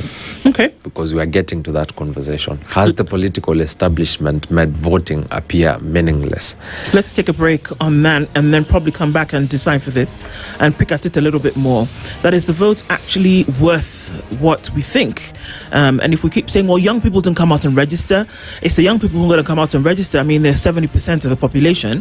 And so you're expecting that a register is going to be full with young people's names. And if they're not coming out, is there perhaps the reality that they feel as though the vote really doesn't matter? And if it doesn't matter, then what does? We'll be back with James Bulamba after this. This is the Situation Room, the only way to start your day. Traffic. All right, not too crazy a traffic morning this Friday. We're still looking at just a little bit of that around Pangani at the underpass and coming into the city. We take a quick look at what's going on North Airport Road, Embakasi, out towards Cabanas, and that's busy this morning. It's moving very slowly, and with what's coming off of Outer Ring and also then what's coming off of North Airport Road in from the lower area, just at the foothills of Cabanas. On Gong Road, it's not too busy this morning. This traffic is moving. There's quite some of it, but it's moving all the same, so this is a good thing. And we'll see traffic starting to build on Jogo Road, heading out towards Landis, and then spilling over to Haile Selassie. Let's talk and keep things moving. SpiceFM KE on X, hashtag the Situation Room.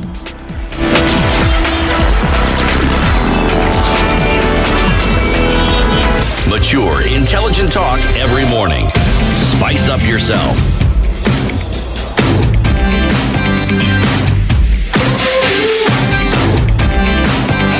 Mornings done right. 94.4 Spice FM, Nairobi. All right, a very good morning, and thank you for keeping it here with us. James Mulamba is here, a youth leader, and we're looking at, okay, so for the longest time we've been shouting and we're saying, okay, everybody has to come out and register. Everybody then has to make sure that they vote. But then you've brought up an interesting perspective here with what we see. If it's a forgotten ballot, is it because we're not asking what people actually want and delivering what they want? So if we're saying that people come out and vote or people come out and register and that's not being fulfilled, is it true then that people have lost confidence in what a vote ballot can actually achieve?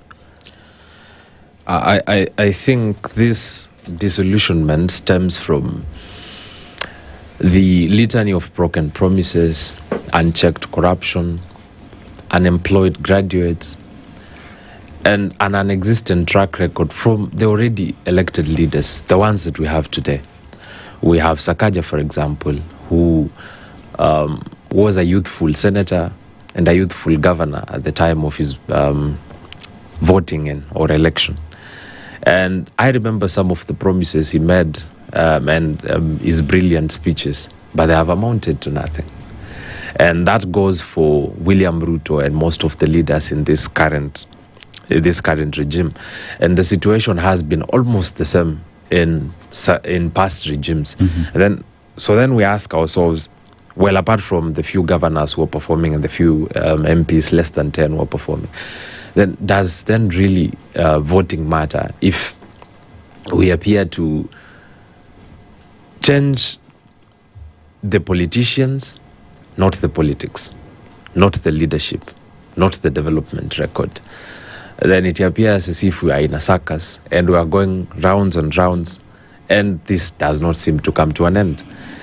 Today, as we speak, young people are very ready to march to State House, but not as ready to vote.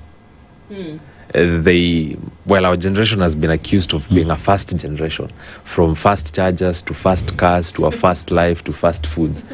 And I think we are in for quick fixes, which probably do not deliver anything long term. But point is, the young people today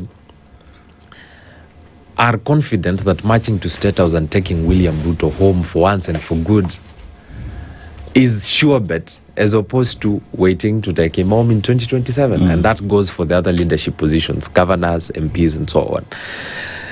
You remember we had a conversation about recalling MPs.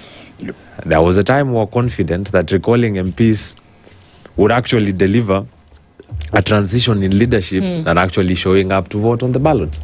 Because the culture of stolen ballots in Kenya and in most of these African countries has found its way into our hearts and into our minds. And it has a special place in our hearts. And given that even when we appear to vote, or our parents appeared to have voted for those that appeared to be the best at that particular time, they still don't deliver. So I wouldn't as much place heavy criticism and castigation on the young people, given that most of the leaders who've been elected promising heaven have delivered hell in this country.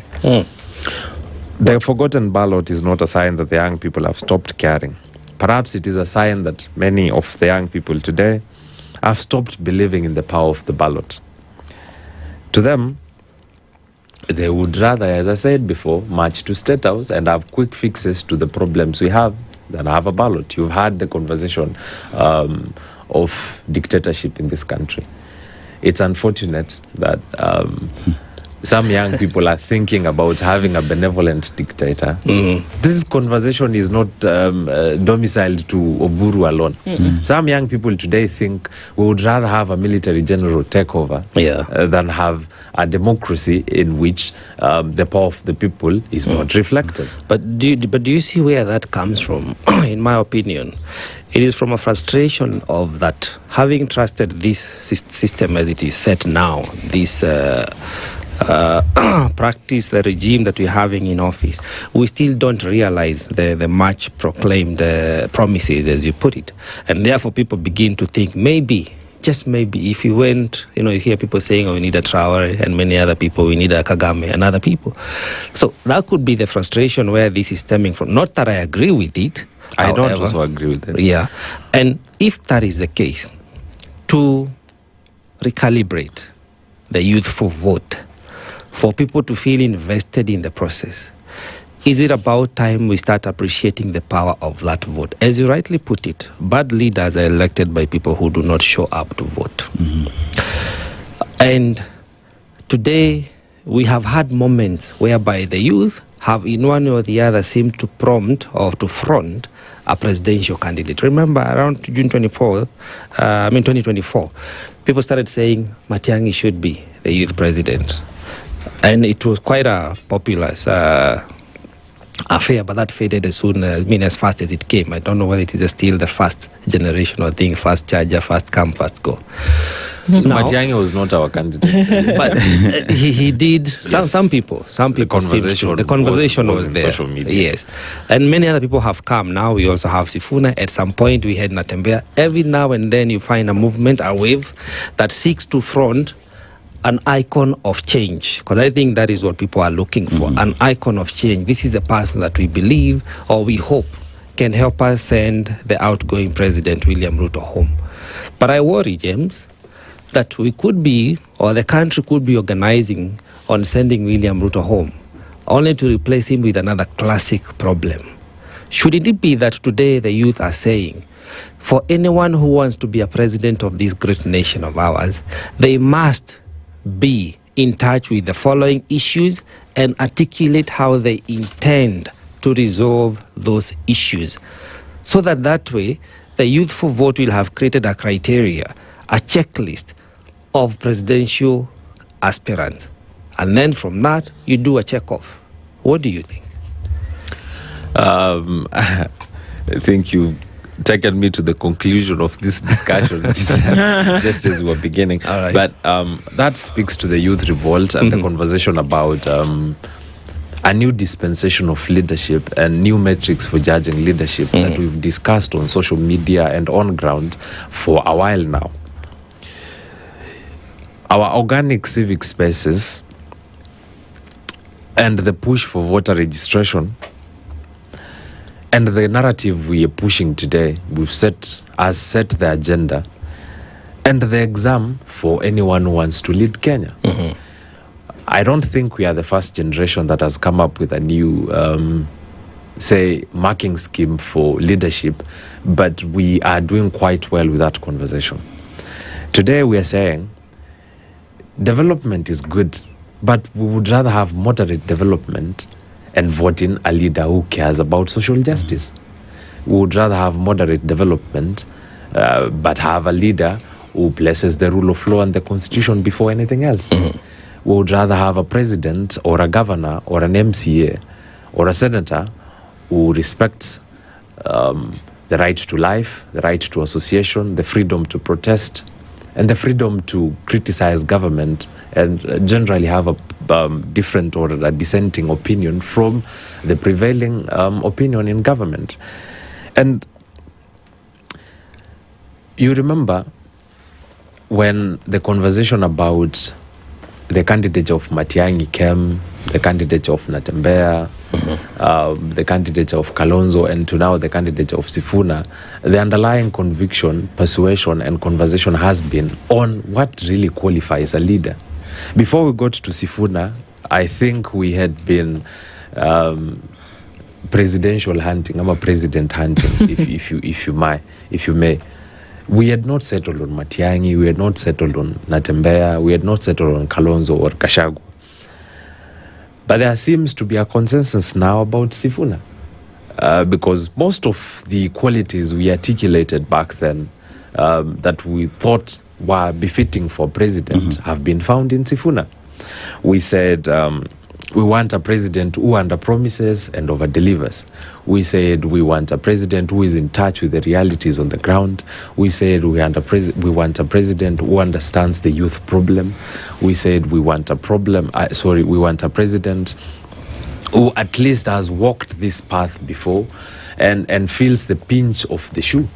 And we appear to have found that voice in Sifuna and in Linda Mwananchi. Probably, I think they've said they would have a collaboration between them or a coalition between them and the united opposition, and they will front one candidate in the end as the presidential flag bearer. We pray and wish that candidate is Sifuna. Perhaps, maybe with their wisdom, they would think maybe Gachagua or Kalonzo is better placed. But I warn them, if they pick Gachagua for us, the young people are not going to vote in 2027. Because we don't see Gachagua as any different from William Ruto. If you ask me as James Mulamba, I will tell you that Gachagua and William Ruto are cut from the same cloth. He may be instrumental in delivering or ushering in a new dispensation and a new regime, given that he is a good mobilizer, and that he has numbers, the ones he professes. But as a president, I think he's not a presidential material. And for Sifuna, beyond being active in the revolt against the regime, in your opinion, has he pronounced himself on how he would resolve, for example, the economic crisis we are in today, which seems to be the crux of the matter? Listening to Sifuna the other day, I think I was quite disappointed. Some people have found reason to admire his presentation at the Explainer, but I haven't. The performance was dismal. If you'd ask me, I think maybe he had not researched before he got to that interview, or he was being nonchalant about it, or he did not want to blow his own trumpet, or perhaps he is cautious on making himself the know-it-all. Maybe he's learning from Ruto. He does not want to sound as an expert in everything. So in his humility, he wants to perhaps give a chance to those that understand different sectors better than him to offer their expertise and share their experience with Kenyans. But he should not forget that as a president, we at least expect him to have a grasp of every sector in Kenya. We expect him to understand how healthcare works and how to reform it. We expect him to understand the problems or the underlying policy issues in education, and how at least have an idea on how to solve them. We expect a president who is well-rounded, who at least understands the reforms that are needed in agriculture, and at least has a grounding of matters economics, because countries fall and rise on economics. And for him to appear clueless on the same was actually an exposure of his lack of preparedness, or his probably to some people level of unseriousness. We expected him, myself, I also expected him to at least have a background on economics and at least share what he knows with us. Sifuna is not a newbie in politics. He has been in politics for almost 15 years, even before he got elected. At least he has a grounding in economics. Or maybe he's telling us that he had no care for economics and he was not ready for the presidency, because that is how it is coming out. That this is something we are pushing on him and he was not ready for it. I mean, we also find ourselves where, like we just highlighted, economy is up there. Cost of living is what each and every single Kenyan is talking about. But that if that is the agenda of the people, is that the conversation then that the people, the young people, are having with Sifuna, that this is our agenda and you must push it, you must have a background, you must in one way or the other have these as the basis upon which then you propel your presidency to us, that everything we've been treated to agenda that is being set by those playing politics. But is it about time then that the young people will come out to vote? They will come out in numbers because finally their agenda that they have set themselves is being picked and then form the conversations moving towards 2027. Let me start by a quote I came across. I was doing my research for this interview. And it goes this way. A generation that can mobilize online in hours is not apathetic. It's just unconvinced. And Sifuna mentioned that he will have a team of experts who will sit down and ponder on the economic path, policies and future of this country, and in the end they will come up with a blueprint that he needs to share with the country. That sounds noble, but we need to remind him that as young people and as the majority in this country, we have been on the sidelines for a very long time. I think this is a golden opportunity for Sifuna to form a caucus of the young people who would share their inputs in the new blueprint, in his manifesto, in his economic agenda. And we also need to sign a youth charter. The idea of a contractual ballot with Sifuna, if he is designated as the flag bearer of the United Opposition. And we will hold him accountable with that youth charter. And we will ensure that we win as the young people of Kenya, because our votes must matter for something. We will push a conversation on ending unemployment. We will push a conversation on manufacturing and industrialization. We will push a conversation on free education. We will push a conversation on universal health care. And of course, we will push a conversation on getting capital and accessing capital in this country. Because that has been our biggest impediment to economic growth as a citizenry. And I hope and believe we'll get to that bridge. And in his general spirit of consultation, I hope he will feature in the young people who've been instrumental in pushing him to the national limelight. And it's befitting because the young people have, in a way, given him a political lifeline. Because in our conversations, we challenged campaign financing. And that has propelled him, because you remember the conversation about how Sifuna does not have money to campaign and why, or how you need 7 billion shillings to campaign. Yes. And we came in his defense and said, you actually don't need that money. And we will support you with our few coins. And we've been fundraising to his pay bill. And we have challenged the conversation and the narrative countrywide. And for the first time, I think leaders are considering fundraising from the people to vie for elective office. And we are pushing the conversation to Kenyans that it's actually okay to not have funds.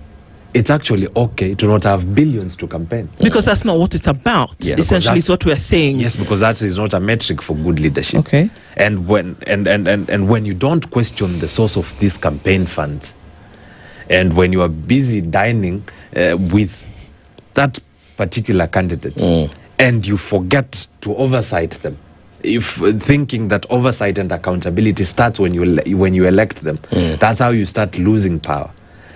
All right, but it's interesting, James, because if we understand what the problem is, sometimes, the hand of the axe is made is usually mostly wooden, and it is used to chop down the entire forest. So having one of your own, in a manner of speaking, is not necessarily an assurance that you'll be taken care of. And I could reference the 2022 campaigns. The outgoing president, William Ruto, made a constituency of the hustlers. So it was about the haves and the have-nots. And the have-not failed because he portrayed himself as a have-not, as having come from a humble background, as having worn the shoe and knew how and where it was hurting most. So people believed, and actually he came up with a manifesto, the plan Not the 2060 plan, not the Vision 2030. He had the plan for 5 years moving forward that was meant to transform this country economically and address all the issues you are clearly mentioning: unemployment, rule of law, even do away with the tribal kingpinship and all those things. But he has not, clearly. Now, we have another opportunity. We are scampering and looking as a country for a person who we are going to employ, because I subscribe to the thought of these are our employees. The president is my employee. I pay him as a Kenyan with our taxes. So we'll be hiring and firing on 10th of August.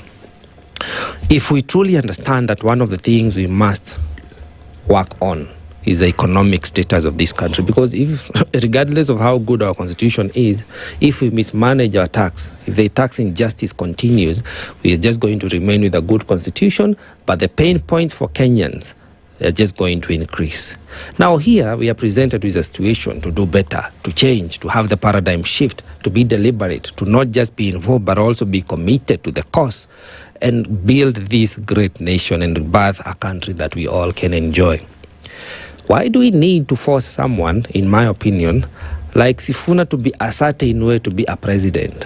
Why can we not look for somebody, in my opinion, who understands the economic matters, who knows exactly and has a blueprint today on how they would address the issues if they were sworn into office tomorrow? Because in a record 53 weeks, we are going to have a new president. Why do we have to force? Can't we just look around and agree? Personalities are not what we need. It is exact qualifications, the competencies that a person holds, whether you are young, youthful, or old. So long as you can do the job, we hire you to do the exact job you want. We don't need to hire somebody that we like. We need somebody who is competent enough to take care of everybody according to the rule of law. I have been quite pragmatic with this Sifuna wave, given that I have not attended any of his rallies. I follow them online. I think it just caught me by surprise that Kenyans wanted Sifuna as president. And perhaps they cited his clean record. He has no corruption scandals. He is a respecter to the right of life and to the constitution. And he has voiced his support for the rule of law. He is egalitarian, or so he says. He understands the problem given his criticism for the current government. And he has the charisma, he has the conviction and the youthful energy to transform this country. That's what's going for Sifuna as at the moment. As for the grasp of the weighty national issues, including policies that need a shift or a change, reforms that are quite necessary at the moment, and the economic shift that we need as a country, I think I have not gotten that as of yet from him. Maybe we will get to that. But I have to remind you that every election is a guesswork. And generally, we are working on faith. It's a leap of faith for any candidate you decide to elect. They may be your uncle, they may be your father, they may be your cousin, they may be your bosom buddy, but in the end, you don't really know them until they capture power. So we are working on assumptions that the Sifuna we know will not change and will not betray us. And that is the same assumption Kenyans worked with, or the hustlers worked with, when they voted in William Ruto, saying he's one of us, forgetting that he was a billionaire at that point, using his background as a metric for leadership. And his economic blueprint that promised heaven to Mama Boga and Baba Boda. But I think it boils down to character for me. I know we want to run away from personalities, but you cannot forget that leadership is as well driven by your personality and your character. William Ruto was not exactly the best suited candidate in 2022. I don't know how people fell for him because I did not vote for him. His character was questionable way before 2022. how we were convinced by promises, a beautiful manifesto, an economic blueprint, and whatever Uhuru Kenyatta refers to as mudomo tamutamu, I am yet to fathom. So if people know what they don't want, why does it seem so difficult then to then be able to bring in what you do want? Yeah. Because you can be hoodwinked. I can come and, spin a great tale to you today, and for some reason you fall for it. But from all of this, I think it's very clear what Kenyans do not want. And usually to then be able to ensure that what you don't want comes into play, you have to get in what you do want. So what do Kenyans want? At this point, I think they want better leadership, and to them,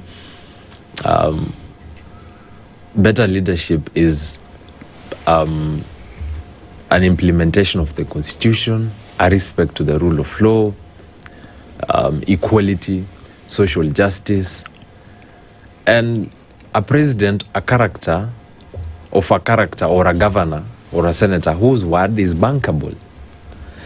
And I think we are having that conversation. But we have not gotten there yet, because if we've not beat tribalism, if we have not beat the heartbeat of this country, because tribalism has been used as the core mobilization strategy, we are not there yet.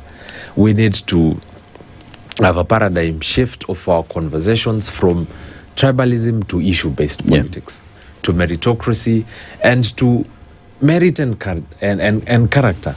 Because when you resign yourselves to any character, any personality that comes and goes, that's the first mistake we make on the ballot. Matiang'i warned us of wash candidates before 2022, and how money launderers and racketeers and drug traffickers would be elected into office. I think at that time we didn't pay much of attention, but now we are. And as I address this conversation to my generation, I think we've done quite impressive with mobilization, but we have failed with organization. My generation needs to remember that our Twitter rants and TikTok lives do not scare politicians. They have figured us out. They have figured we are. We seem to have political life online and almost zero life on the ground. And we have failed to come up with hierarchies, to come up with structures. We've failed to actualize and concretize the youthful movement that we've had, or that we have at the moment. And if we get to 2027 without a structure, without an organization for the young people, I think we are going to lose that moment, that ballot revolution, and we might as well raise our placards in 2028. XX must go. And that would be quite unfortunate. And we need to arrest that before hell breaks loose, or so they say. Because we should not forget that noise and rage does not win elections. And that an organized minority may as well win over a disorganized majority.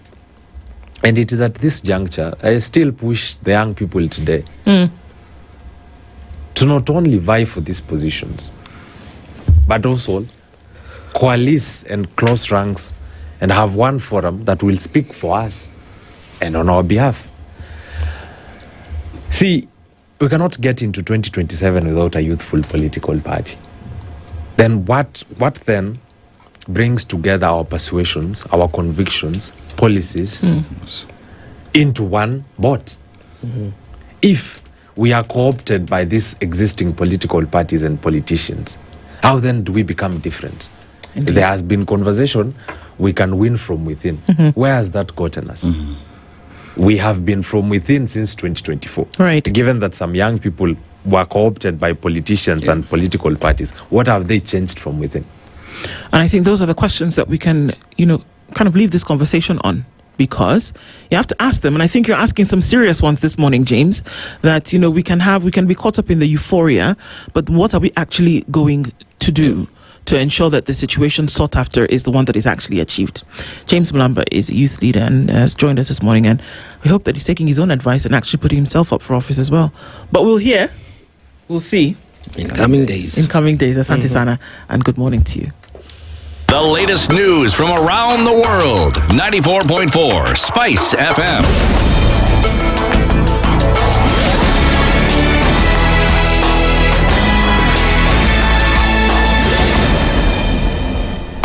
Good morning, this is the news. I'm Sheila Tembur. Former Chief Justice and presidential aspirant David Maraga has criticized President William Ruto's State of the Nation address, saying it failed to address key issues such as corruption and constitutional governance. Speaking in Nakuru, Maraga accused the president of showing signs of panic and urged him to acknowledge what he termed failures in leadership and governance. He also claimed the government's challenge in implementing key programs stemmed from its failure to uphold the constitution. You remember President Ruto's speech? Not once did he mention the word corruption. Not once did he denounce corruption. We know it as a fact that Kenya loses about 3 billion shillings a day. This has been confirmed by the Association of Kenya Manufacturers. More than 1 trillion shillings we are losing to corruption every year would do wonders to this country. So my appeal to Kenyans is, don't listen to Ruto. Seek people who are going to implement the constitution. We do not require any other constitution. Well, we have one of the best constitutions in the world. All that requires is implementation of that constitution. Former National Treasury CS Professor Nduh has accused President William Ruto of interfering with the work of government institutions, saying the move has created fear among civil servants and undermined institutional independence. Speaking at a forum in Sweden, Nduh described corruption as an institutional challenge that deprives citizens of resources and weakens the economy. He contrasted the current administration with that of former President Mwai Kibaki, saying institutions were more independent and corruption was addressed more openly during the period when he served as governor of the Central Bank of Kenya. The former CS said the fight against graft requires stronger institutions and greater individual accountability. It is covered by the institutional failure problem if somebody wants to overrun the institution. Right now, I don't mind even if I'm quoted, right now, the current president overruns all the institutions. And that is why everybody in those institutions will have to conform for fear. I served as a central bank governor under President Mwai Kibaki. And all of a sudden, there was no talk about corruption because the few corruption cases that came, they were not, even before they were taken to court, there was naming and shaming. And all of a sudden, everything went quiet. I would not have succeeded with M-Pesa, for example, if it was a different regime. And I've seen it.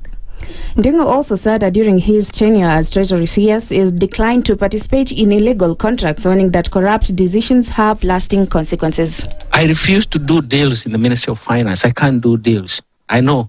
It follows you to your grave. It doesn't go away with the regime. By the way, there are people who are my friends that were caught up in some of those things, including in the central bank. And even by the time they died, they were still being followed by those things. The cases were not concluded because it becomes a major punishment. Now, it's only capacity at the individual level and the institutional level that can give you that courage to say no because you know it will follow you. Regimes change and rules of the game change. And that is one of the biggest lessons.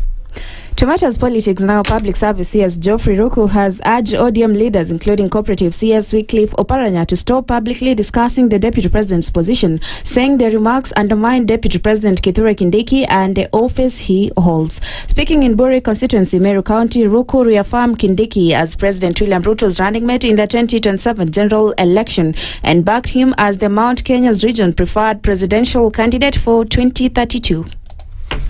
Mimi nasema kama ni mambo ya ODM, hata sisi tunaweza kuwa members of ODM. Hata sisi tunaweza ingia kwa hiyo chama ya ODM na tuhakikishe ya kwamba Profesa Kithure Kindiki ni member wa ODM na ndiye atakuwa naibu wa rais wa Daktari William Ruto 2027 kuelekea 2032. Kiti ya naibu wa rais iwezi toka, hatuwezi nyang'anywa na mtu yoyote. Kiti ya naibu wa rais ambao Profesa Kithure Kindiki amekalia Antunyas. Na wewe Oparanya, wewe Oparanya, wewe ni waziri, fanya kazi yako ya waziri. Hatutaki uendelee kutukea, na kama ni negotiation ya chama ya ODM, hata sisi tunaweza kuwa members of ODM. And that's the news. I'm Sheila Tembur.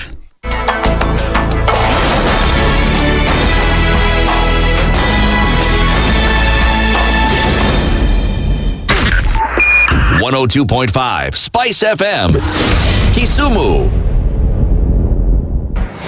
The following takes place from 6 a.m. to 10 a.m. every weekday on Spice FM. You have land, Dennis.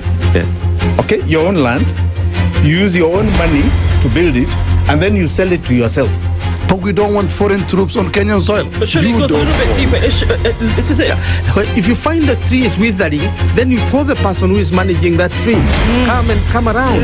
Why? Tell me what is first of all, what's the problem? Yes, what is the problem there? How do we expect ourselves to move forward as a country? The Situation Room, Kenya's biggest conversation. The following takes place from 6 a.m. to 10 a.m. every weekday on Spice FM.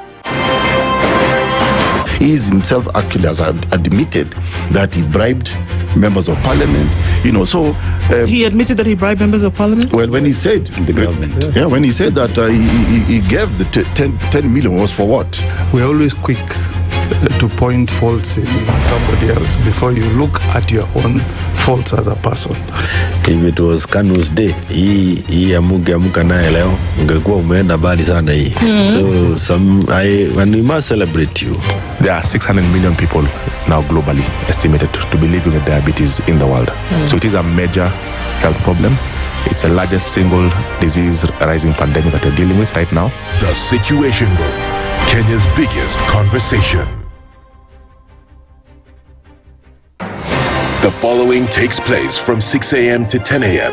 every weekday on Spice FM. I am also a publicly elected official. Okay. My salary is paid by your taxes. Yes. So if you need me to answer questions, we will not run away from you. Asante We will always be here. The government itself is engaging in corrupt practices.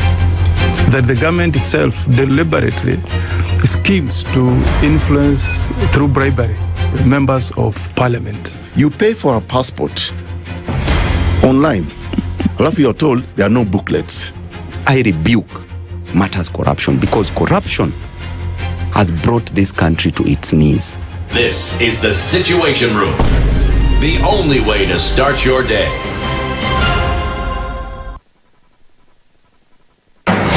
The following takes place from 6 a.m. to 10 a.m. every weekday on Spice FM. SRC's mandate is constitutional. It's not an advice. It's actually something you must do. Like now, you abandon, of course, the narrative of wheelbarrow, Mutomjengo, Mamamboga, and all those, that rosy narrative. Your expenditure is 3.3 trillion, and you're collecting only 2.5. Out of that 2.5, you're spending 1.8 trillion to service loans and so forth. That the CDF kit, it's in itself a symptom of corruption. This is the Situation Room, the only way to start your day. Mature, intelligent talk every morning. Spice up yourself.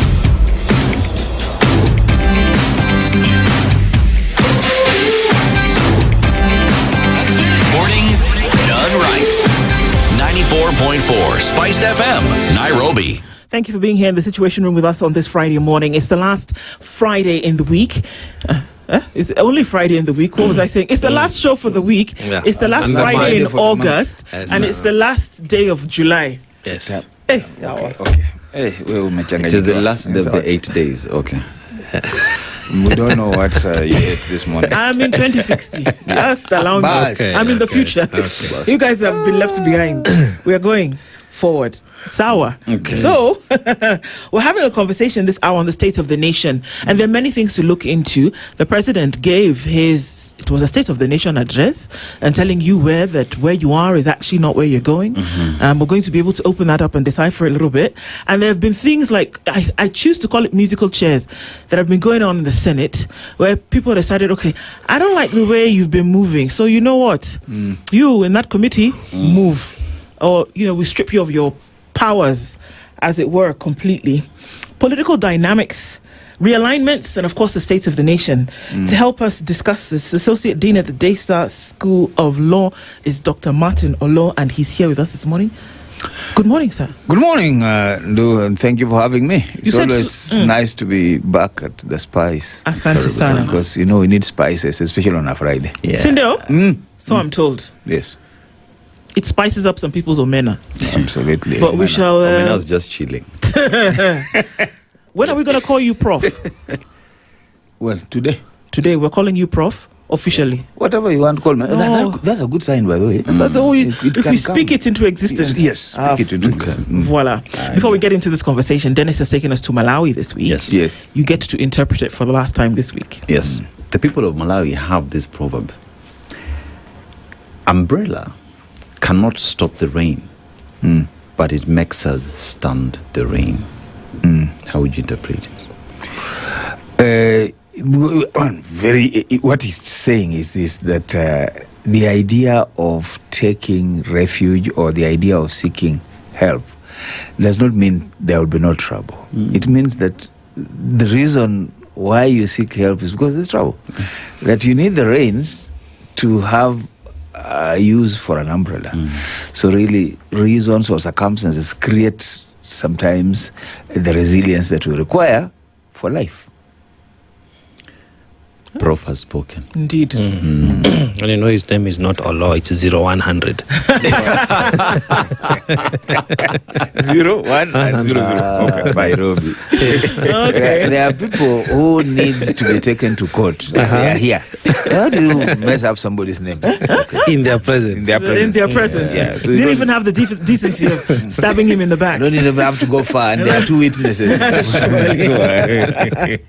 Okay. Yeah. So let's look at the state of the nation. And then I don't know where we want to start with. If we want to start with the address that the president gave last night, but maybe we should hold that off because we'll start there. Oh, you want to start? Okay, well, let's go with it. We must to read the mood. Okay, so go. It appears, yes, Prof. We are saying now we are crowning you as a Prof. Yesterday, the country, as many would have it, many are saying, we were treated to platitudes and bromide, a lot of superficiality in that State of the Nation address. It appears people are highly disappointed, They expected to hear things different. But they had a promise on a promise. And we are living on another promise. So the mood is that the president is not really walking the walk. He says a country cannot be led on guesswork, and that great nations have been created or made out of deliberate involvement of the people. Are you sharing the same opinion of platitudes and bromide, a lot of superficiality and too much talk and less walk? You see, thank you again for this morning. Let's get it right that there were some very excellent things that the president was saying, and when I talk about excellent, just wait to see what I call excellent. When it comes to rhetorics, when it comes to talking, the president is very good at positioning himself. He's very good at going through things he believes in, and there's no problem. The issue is, what is it that he is talking about, and how in sync is he with the Kenyan nation? So, when you come and talk about Beyond Vision 2030, the first thing anybody expects you to do is to really analyze and give us an evaluation of where we've gone to or we've gotten to because of Vision 2030. Zero. That speech doesn't have any analysis. The second thing, it does not talk about why he and President Uhuru abandoned Vision 2030 immediately after they took over from Kibaki. He does not talk about why in their second term with President Uhuru, they created what they call the Big Five. Yeah, they brought manufacturing, I don't know what. Housing. They had zero delivery on it. Universal health coverage. He has not talked about where he has gotten us with his bottom-up economic transformation. That speech doesn't refer to it. Selective amnesia. Selective amnesia because if you can't talk about why we have been abandoning Vision 2030, why do you think we can now embrace something beyond Vision 2030? What is it in our culture, political culture? What is it in our leadership culture and governance culture that does not make us follow through anything? And what has changed to make us believe that what you are now telling us will happen in 2060? Those are the things that we are looking for. But let's quickly look at what he's saying. Okay. He is telling us that the model that he wants us to adopt is the model that got South Korea, that got Singapore in 1970s to where they got 2. No problem. He's telling us that the model he wants us to choose is the model of in the 1980s, which got China where it is today. But I want to give you an example. Okay. 2018, 2017, we went to South Korea and saw what the Korean Advanced Institute of Science and Technology was doing. Because the South Koreans had gone to MIT, Massachusetts Institute of Technology, had seen what the institute was doing. They borrowed it and they made it work in Korea. Quite. That is the engine and the hub for patents and for innovation for LG, for Samsung, and that's where actually industrialization is spanned from in South Korea. They borrowed it, it worked. Now we said we liked the idea. Yes. So we borrowed the idea, took a loan, South Korean through Exim Bank, and the EDCF gave us a highly concessional loan, 0.05 to 1% interest rate over 40 years. 20 years down the line, we are still talking about implementing it. Now we recently have created it. Now the institution is in Konza City. There's nobody we have admitted so far. We are going to pay that loan before we even graduate one person. So it does not matter. We can borrow ideas. We can go back to the 80s. We can go back to the 70s. But in our culture, we hardly follow anything through. And why? Because of elite capture, because of corruption, because of incentives. Our incentives for leadership fall flat on accountability, on transparency, and keeping the promise. So the president is following his true footsteps. He's telling us things that he has told us before, and he's promising us that he's not likely to follow them through. But at the end of it all, this meeting is calling on the 12th of August. What will it really do? To launch this thing so that you tell the Kenyans what you need to do. Now, let's put it in a constitutional perspective. So what is the essence of public participation? When you have gotten people to think through a document, and the people that you have gone for, and let's get it right. Professor Hino, Professor Nyang Nyong are great guys. They have a great history, including the economic recovery strategy paper that Professor Nyang Nyong was able to help us have when he was the cabinet secretary or the minister then for planning in 2000, early 2000. Fine. You are going to them to give you a strategy for 2060, and they're using the lenses of 1970 and 1980. Totally out of sync.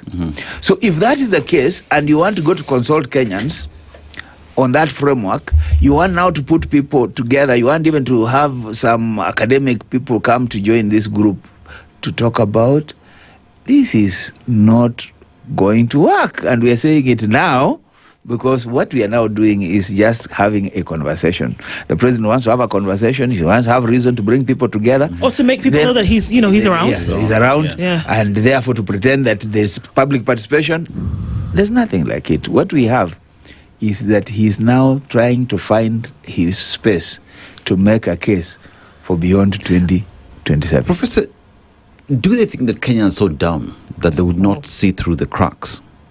Why do I say that? Because if we talk about everything that he mentioned, let's talk about education, right?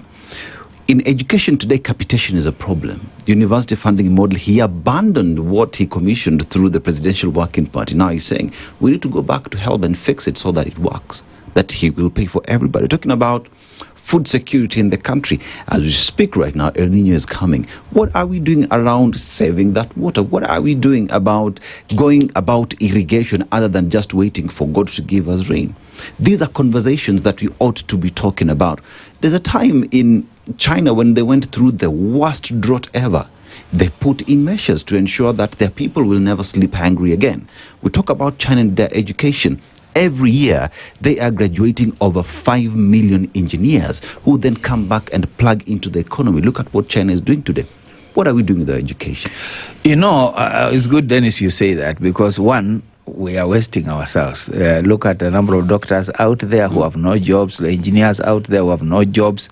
Yet this is a country that is in need of development. So that's one side, that we are producing and not able to absorb because we are not creating enough opportunities for graduates. But more importantly, President Ruto has not been around, has been around. He's not a newcomer to this scene. He's been around as an MP, he's been around as a minister, he's been around as deputy president for 10 years, and now he's the president for the last 4 years. Surely, in this speech, what is he saying, the one thing that he believes he has seen come through? You have mentioned education. He came, he dismantled what was there, he promised us a funding model. He himself has admitted the funding model is not working. When you told him at that time, he didn't listen.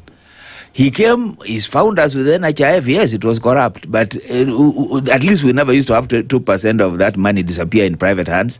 Now he created the share, money disappears, a system that costs 104 billion that never works. Now tell me, are we better with this, with health than we were with NHIF? Let's do an analysis. On education, we've said it. On agriculture, the first thing we heard of the incentive for agriculture was the fertilizer that had more stones than they had real fertilizer in there. That is supposed to be a basis upon which the people of Rift Valley would vote for this government, would want a government that helps them to improve on agriculture and so on. So let us take an audit and ask, so what is this one thing that has worked? If it's the bottom-up model has worked, what is this one thing that has worked?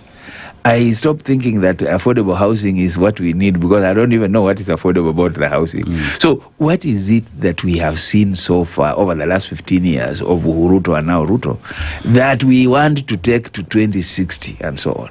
Now, I can't see any, not in that speech. I can only see, there are a lot of aspirations. You know, let me tell you this. I was reading that speech this morning. And the thesis I got out of it, because we're being professorial, of course, is that according to the president, the problem with Kenya is lack of vision and lack of institutions. Therefore, he's fixing institutions and he's now creating a vision that beyond Vision 2030, we now need a Vision 2060. That is not the point. That is missing it all. In fact, I would ask, the plans we have had, you know, session of paper number 5 of 1960. The session of paper number 3, the one that we did that brought privatization through Robert Okoh, session paper of 1965, Tomboy associated with it, and so on. We have had blueprints. That's not our problem. The problem is, where is the evidence?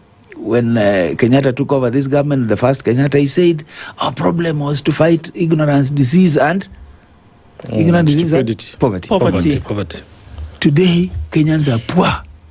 They are poorer. The other day, the World Bank was saying that to this year alone, the over 2.5 million Kenyans will have gone below a poverty line by the end of this year. Health is not there. Education is in shambles. So are we really lacking a vision? No. Do we need another vision beyond 2030? No, we did not. We never implemented Vision 2030.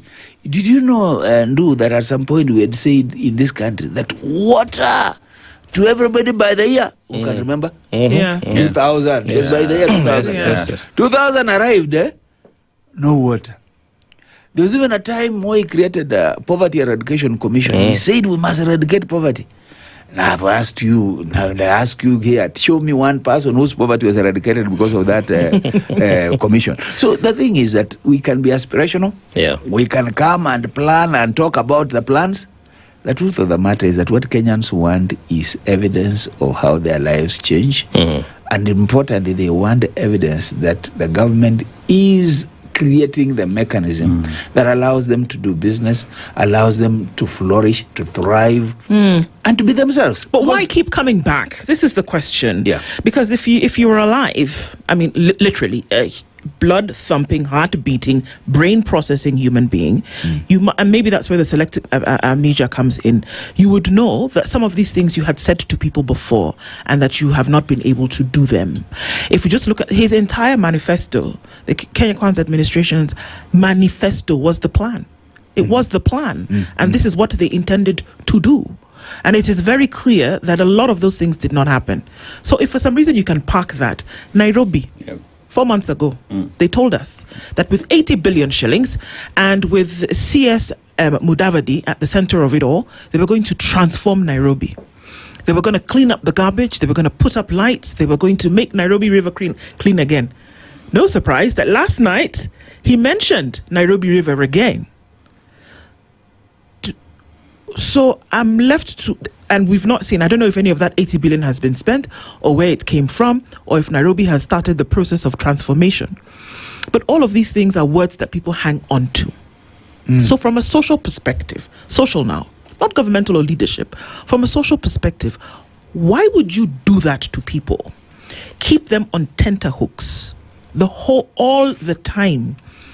Because at some point, people are going to believe you. And when I say believe you, I mean believe that you are lying to them. So purely from a social perspective, why would you want to do that over and over and over again? You know, if there was a representation that President Ruto had done very well in positioning himself, particularly in his campaigning leading up to his presidency, was the kind of intellectuals that he was able to assemble. I'm talking about David Nduh, somebody with known accolades on economics. I'm talking about Professor Njuguna, the first the cabinet secretary for finance. Who spoke yesterday, I'm talking about a number of professionals. And I'm also talking about the ability that the president had to go across the regions and create plans, the county level plans, and bring this up into the manifesto. A good piece of work. Now, the people that trusted and believed in him are telling us, man, we are disappointed. Now, if Professor Njuguna, a very well-known economist, is now telling us, look, it did not work. Now, he is going to pick Professor Anyang' Nyong'o, and a great mind, and he's telling us now, Anyang' Nyong'o and he know, people have been around the block for so long. Okay, show us. Of course, Anyang has a track record in Kisumu. He has transformed it a bit. Fine. What do we have? How can we trust that he will now have a national platform around which he can even implement some of the ideas he's coming through? If what we are hearing from Professor Njuguna Ndung'u is anything to go by, this is as per of the moment. We are now the president is finding reason to bring a country around an issue and keep some people busy.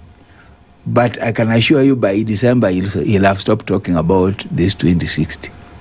Because right now he's preoccupied on how to dismantle the opposition, because he has said the opposition don't have an agenda. So he wants to create an agenda. The problem is, the way he's creating it is similar to what he has done before. If he had done this with a bit of bottom-up analysis and linking up his time in Uhuruto government, I would have believed him. But to come and tell us all of a sudden that he has come to his Damascus moment, that he's now transforming from Saul to Paul, because now he can see that what we need is beyond Vision 2030. Why didn't he start with Vision 2030 in the first place? Why does he want to make us believe that now Vision 2060 is what we want? How will we be convinced? I mean, Prof, you look at some of the things that were mentioned, because I wrote them down. There is a question of patriotism that he talked about. That when you talk about patriotism and social justice, that it is not only something that the government does, but the people have to be included and purchase it. When you think about visions and how they are created, Prof, you look at it on the engine behind this vision is the people of Kenya. It is the people of Kenya who will give you the resource, their time, their taxes to push that vision and bring it into fruition. All the government does is come up with a policy that then it's the people to implement. But how do you talk about patriotism and the rule of law where through your government Kenyans have been killed, where food security, where education, where health are things that do not exist? When you talk about patriotism, I will sit and ask myself a question, just how patriotic are you, Mr. President, to the country and to the constitution that you sought to protect, when every other thing you've done goes against, remove that patriotism from you? Do you think that Kenyans today have bought this idea of Vision 2030 if bottom-up economic transformation agenda failed? And you see, this is why I was saying that you start by questioning What happened to the pillars that Vision 2030 erected around economic, around social, and around development? What happened to those pillars? If you are not telling us what happened to those pillars, you are not helping us. But more importantly, to answer what you are saying, is that the biggest policy framework, the biggest vision that Kenyans have given themselves is not Vision 2030. It is the Constitution of Kenya 2010. Yes. All those things he's talking about are in the Constitution. The problem is, why is he not implementing them the way they are? People of Kenya are sovereign. Why does he think that he can teach us to be patriotic and that we will not be patriotic ourselves? So let's start from saying, accept that Kenyans own this country. They are the sovereign of this country. They will elect and disappoint. They'll appoint and disappoint others. And that is what they are. So you are not going to build patriotism from where you're sitting as a president in this country. You know, the problem we're having is that the president has the Constitution of Kenya 2010 and he's looking to dictatorships of Singapore, even South Korea. Some of those examples he's looking at were not developed because of democracy. They were developed because of dictatorships. He thinks he can go back to that model of what you call a developmental state, that his state sits and drives development. It can work, but one thing that we need to be agreed about in this country, there are two things that you can't run away from. The level of democracy in this country has expanded, and the issue of devolution is here. So you have 47 units to contend with, and you have spaces, democratic spaces to contend with. To drive an agenda from top down is difficult. And remember, he is now not talking about top down, but what he's proposing is top down. But remember, he came on the basis of bottom up. Yes. So why don't we start from there? Where did we get to with bottom up? And why do we want now to drive a top down agenda? This agenda you want to start on 12th of August, I want to tell you, is top down. Yes. Okay. So let's take a quick break and then come back and then we ask questions around. So there was a national infrastructure, national infrastructure fund. There was the establishment of a sovereign fund. Of course, then now with this, they're building cities and now we're into 2060. How are all of these things? How now? Okay, let's just take a break. Gives you fodder for media. This is the Situation Room, the only way to start your day. Traffic. Not too busy a Friday. The traffic coming off of the Thika Superhighway has not been an issue. But then voila, there it is. Whatever is happening on the Southern Bypass, my commiserations, but there is a lot of traffic. In the middle of it, in and outbound traffic now is affected on the Southern Bypass. There must be something cooking over there. So please do let us know what is going on if you are there. If you can use an alternate route apart from this alternate route, because that was the alternate route. So now we're looking at another alternate route on top of the alternate route this morning. Let us know what might be happening there so that we can spread the word. Also on North Airport Road, heading out towards Embakasi inbound as well, there is some traffic here as you then also try to approach Cabanas. So that's what the sticky problem looks like this morning. On Gong Road, it's fine getting into the city. There's traffic, but it's moving. So that's a place where you want to be. The same thing's happening on Jogo Road as you get out towards Landis and then on towards Haile Selassie. Okay, keep an eye on all of this. Let's talk it. Keep things moving. SpiceFM KE on X hashtag The Situation Room. As a mother, my formula is simple. Happy change, happy child. And that's the Gentle Care promise. Unstoppable play needs a diaper that stays in place. Gentle Care slip-ons are designed to move with your little explorer to make sure their dreams are as unstoppable as their days. Gentle Care diaper pants provides all-night protection. For your child's unstoppable confidence, these offer leak-proof comfort. They let your little superhero leap, laugh, and play as much as he wants. Introducing Gentle Care diaper pants. Ladies and gentlemen, this is the Pink Perspective on SpiceFM. Something bold, something nice.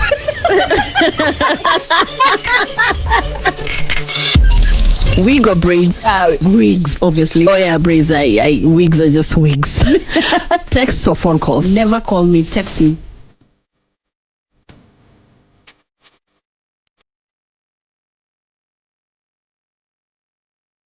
Join us, Becky and Ellen, every Saturday from 10 a.m. to 1 p.m. for Pink Perspective, the brand new talk show on SpiceFM. Pink Perspective. Real women, real talk, real impact. Mature, intelligent talk every morning. Spice up yourself.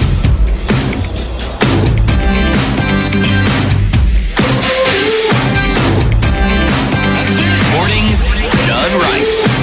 94.4 Spice FM, Nairobi. And we continue our conversations this morning with Dr. Law and trying to make sense of a lot of what's going on right now. If there is something to be made sense of, Joe? Yeah, Prof, it sounds like finally, the president has arrived to 2010 when the country has a new constitution. Because it seems like yesterday he made all these constitutional references. This constitution, it provides. So we welcome him to the new constitution. Unfortunately, he's late on time because we are 1 year, 1 week away from voting again. And if going by what he said is anything to consider, in my opinion, he sounded detached from the realities that we are living in today as Kenyans. And the pain points or the situations that we need addressed, the challenges that the country is facing, are not things that were not envisioned within the 2030 that he has suspended, are not things that were not envisioned in the 2010 constitutions that he has suspended for 4 years. But yet he comes out and still wants to contend for presidency. What kind of a danger would Kenyans be walking into? Should we have an extension of this regime for another 5 years, given the economic crisis, the failing healthcare system, the degraded education system, the rule of law being suspended, our security systems being, in one or the other compromised? I mean, there are a lot of pain points that Kenyans are resolved to saying Ruto must go and he must be a one-term president. But in the unfortunate event, in my opinion, that we have an extension of this regime for another 5 years, we said Kenyans are poorer than they were before 2013, if you look at the poverty index, among other parameters. So what kind of a lifestyle should Kenyans expect should they decide to have an extension of this regime? Well, maybe, let me say this, and let's give the president a bit of credit. That he has now realized that actually the Constitution of Kenya 2010 that he opposed is actually good. It has some provisions there. The only thing that we want to remind him is that some of those provisions are self-executing. I mean, you don't have to tell us, to remind us that we are sovereign. We are, because we have already said so in the preamble and in Article 1 of the Constitution. So having realized that, again, he does not need to promise us what we have already enacted for ourselves. We have said this is how we shall govern ourselves. We have talked about Article 43, which gives us the basis of our development rights and so on. Now, those things we have already given ourselves as of right under the Constitution. So you don't need to come and promise us those things. So now, having said that, he has now arrived in this 2010 Constitution and is now appreciating it. Now we want to help him to appreciate that the Constitution is self-executing. Some things you don't even need to do anything about it. They just need to be operationalized.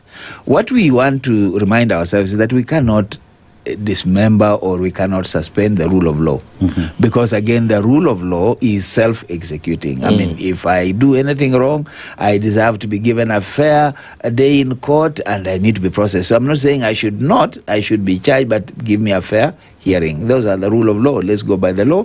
If the Constitution says we have 3 arms of government, it means the legislature has to respect the judiciary has to respect the executive, but in it they must check on each other. So when the judiciary is saying this is unconstitutional, it's not that they have an issue with Ruto. No, it's not that they have issues with the Parliament, no.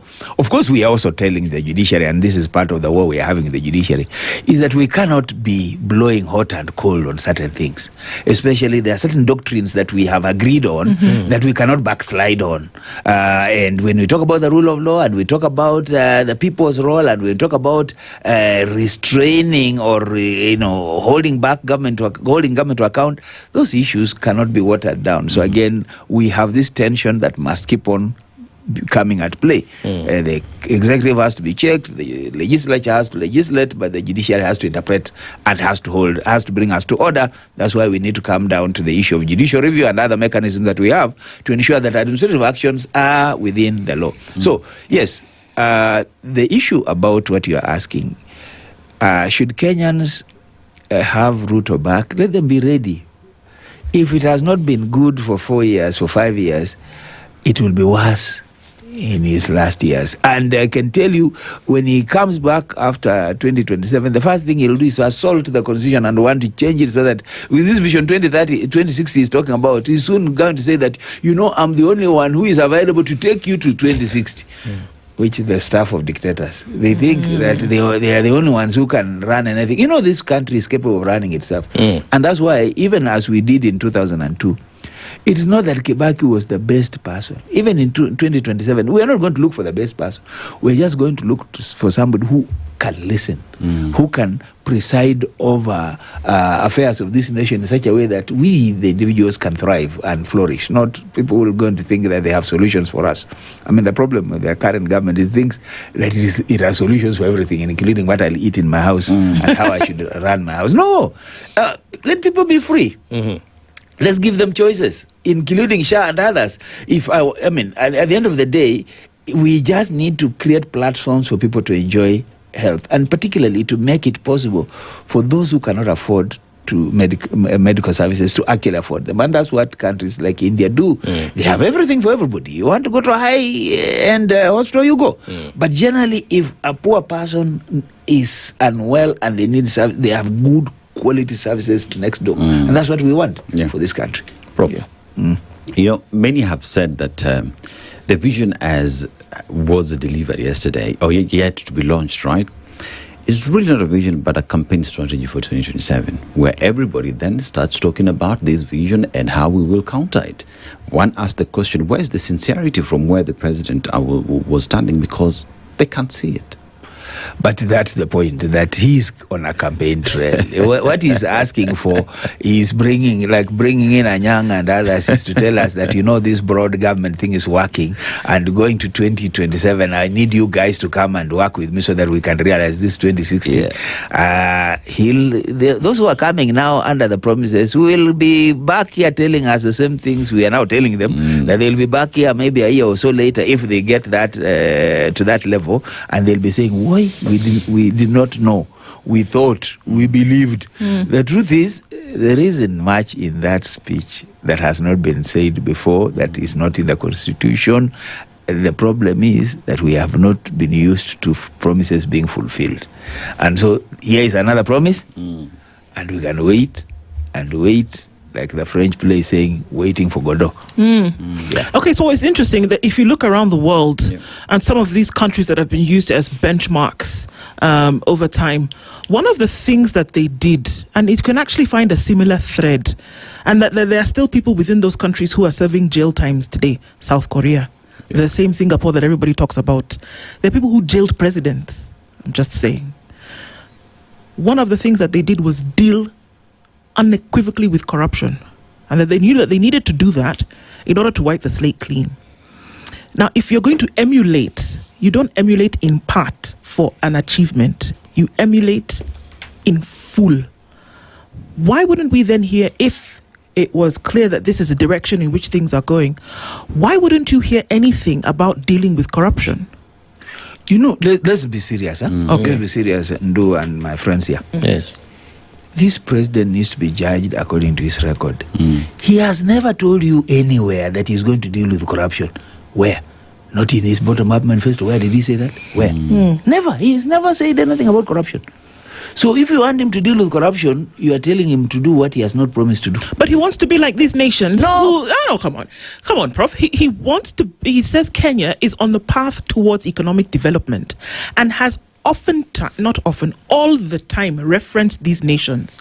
But it's like you're saying you want to bake an upside down pineapple cake. Let me ask you. Don't you have to put in the ingredients to get the cake out? You have to do what people did. That's why people write recipes. Of those countries, which one has built its health services on a private platform?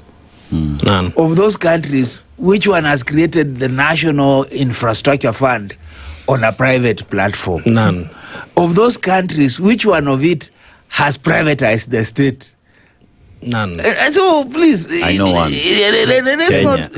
Let's not be serious about. See, those are, like when he tells you Singapore, and we say it's a metaphor, it's not really a direction. We are simply telling you it's good to give people hope, but continue to do things that will take them there. Yeah. So let's be serious on this one. He has never said he'll fight corruption. Okay. He is not about to fight it, and therefore let's not judge him on that account. Now, Prof, I agree with you. Hope is not a strategy. We can create metaphors, we can create slogans, we can create. We are going into the electioneering process, so we are going to hear a lot of things. But indeed, if you're not able to dot the I's and cross the T's, the problem persists. Today, we are in a debt crisis. Today, our health system... This speech of his does not talk about debt crisis. Yeah. Correct. You cannot do this kind of development when you are not talking about what you're going to do about debt. Precisely. Yeah, so he has no problem with that. So... Now, I want us to shift gears and look at it differently, because the president, the outgoing president, William Ruto, did not elect himself. Kenyans did. Yes. And we respect the rule of law.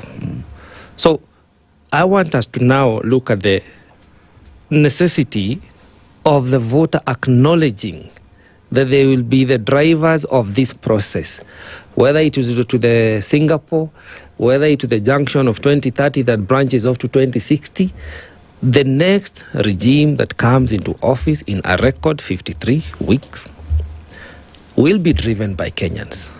Because Kenyans will vote. And the votes that will matter will be the cast vote.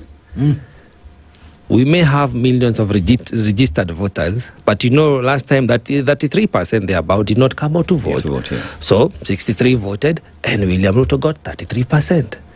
And he was pronounced as the president, the winner. So, are the people from where you sit, from your interactions across the divide, are the people feeling the pain enough to acknowledge that actually they're the ones who hire and fire a president? They're the ones who can decide which vision they want for this country. We are the ones who are going to agree to disagree, that much as we like you, Professor 0100, as a person, 0100, you do not embody what the country needs right now. Therefore, we are not going to vote for you. We are going to vote for person B, because he's the one who totally understands the mandate we want to offer for at least the next 5 years.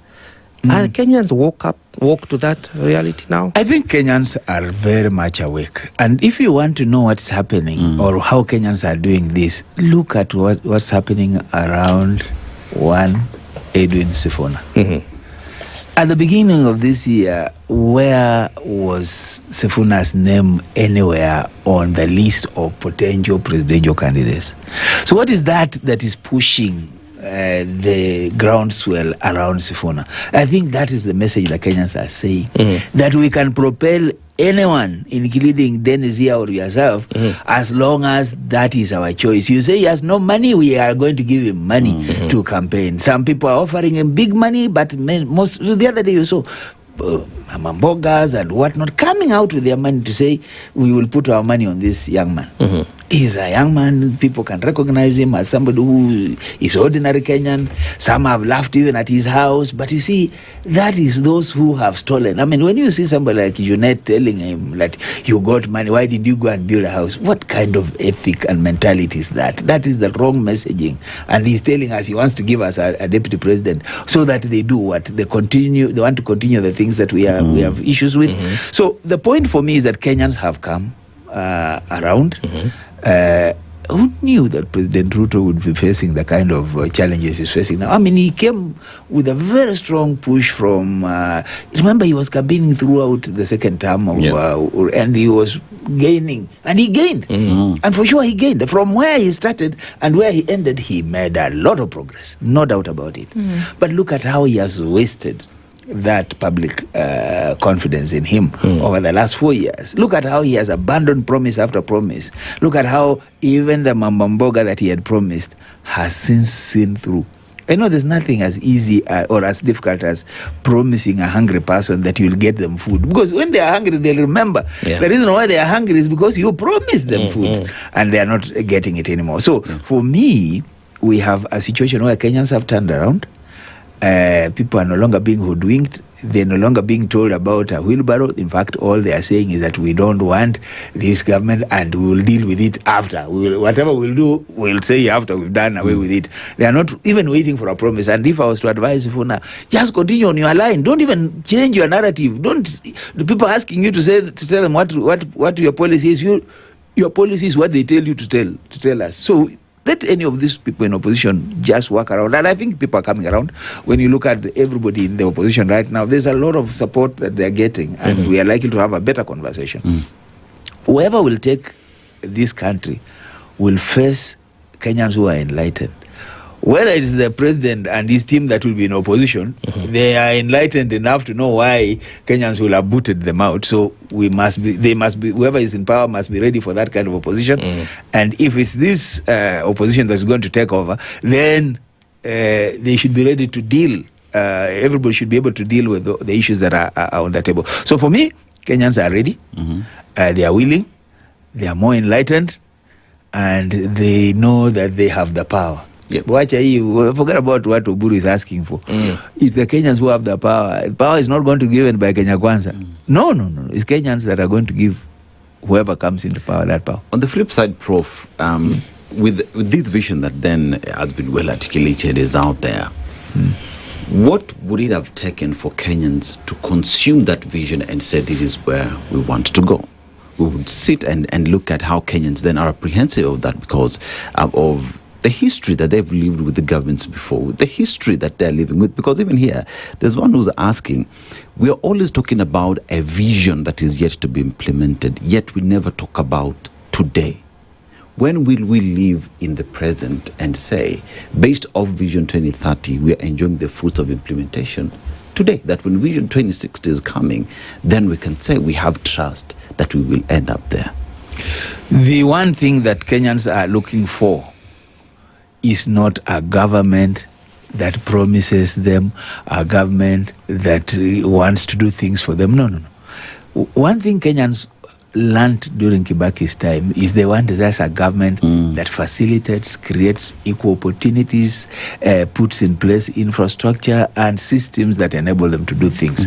I don't want anybody to do anything for me, not the government. But I want to be able to go and do a business and make some money of it because I know Dennis will buy, or Nduh here will buy, or my friend here will buy. So if I know that, that's what I need. If I know that I can wake up and my goods can find their way to the market, and I can find a willing buyer there, and I can sell, and I can bank my money and pay minimum tax. Nobody is saying no to tax, but people are saying no to taxes that are so punitive that they're putting them out of business. Most businesses are closing because the tax regime is too punitive. So people want spaces. They are ready to pay taxes, but they also want a government that facilitates them, enables them to do business, and encourages them to do business. Not one that crowds them out. Because you see, this government is mopping out money, borrowing all over, so people are not having access to finances in the private sector to be able to borrow, improve their income. Now, the cooperatives that are working, government wants to go in there and start saying, oh, we want you to help you to manage your money. This is people's money. They're saving. They're my savings in a cooperative. How do you want to manage it for me? I will manage how I elect the people who manage this fund for me. I know it's my share. I'll borrow against it. So why does government want it straight across even the cooperatives? What I hear you say, what I hear you, Prof, say is pretty much that the people will tell you exactly what they want. The people will tell you about your performance. All you need to do is listen, watch. The people will speak. Absolutely. That's what we are doing here. So if anybody cares, this is what the people want. They want to be able to express themselves. They want to be able to be believed. And they also want you to convince them that you are up to something good. I mean, people are not bad. If you tell them something and you go ahead and do it, they'll know you've done it and they'll associate it with you. Otherwise, they are willing and ready to change leadership today, to change government today. And by the way, this discussion is not just about the top. This discussion is going to be true about MCAs. This discussion is going to be true about members of parliament and county governors and so on. There are people who are going to go home on account of non-performance, on account of not delivering on promises. And there are many. Now, Prof, perhaps as we come to the top of the hour, ironically, we are being compared to the Asian tigers. You know, that's the hope and the vision we are being sold. But today, the reality is, in my opinion, that our tax regime is equivalent to that of France.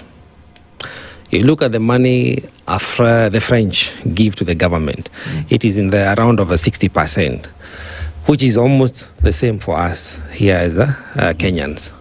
Now, compare, because we need to compare the realities of the day, not the visions of the future. Compare the quality of the life of the French people, the money they give to government, the public policy, the public goods they receive. I mean, it is like heaven and earth when you compare that with us as Kenyans. Why is it that even as other people front themselves as presidential candidates, they are not able to relate that particular reality? Because I think that is the main pain point, the tax injustice that we are having today. All this, you know, like I don't hear that from Kalonzo Musyoka. I've not heard that from Sifuna. I've not heard that from Maraga and all these other people. The only person who speaks about the economic situation is Jimmy Wanjigi. He says if we continue paying the taxes we pay, we should be able to live like the French are living, the quality of life, the social services and all those goods.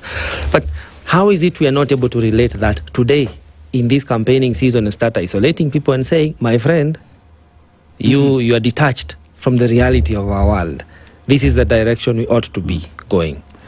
You know, I have said it, and I want to repeat it quietly, that we have everything that we need to be able to build equity, to build justice, to build accountability, and so on, in the name of 2010 Constitution. Nobody needs to promise us. We have said everything we want to say there. All we want is an implement. And that's why I like it when a candidate tells me, look, all I need to do is to make sure that the Constitution is followed. Because if it is followed, it will ensure fairness and so on. The last thing you want to do is somebody who thinks they have a better solution than what Kenyans themselves gave themselves, which is the 2010 Constitution. It talks about human rights there. It talks about democracy there. It talks about governance. All our aspirations are there. It talks about how public service should be managed. It talks about how taxation should be managed. It's all there. So nobody should come and promise us anything. What Jimmy Wanjigi is saying, which is true, and perhaps which is really, really at the heart of everything, is how did we end up with that 13 trillion debt?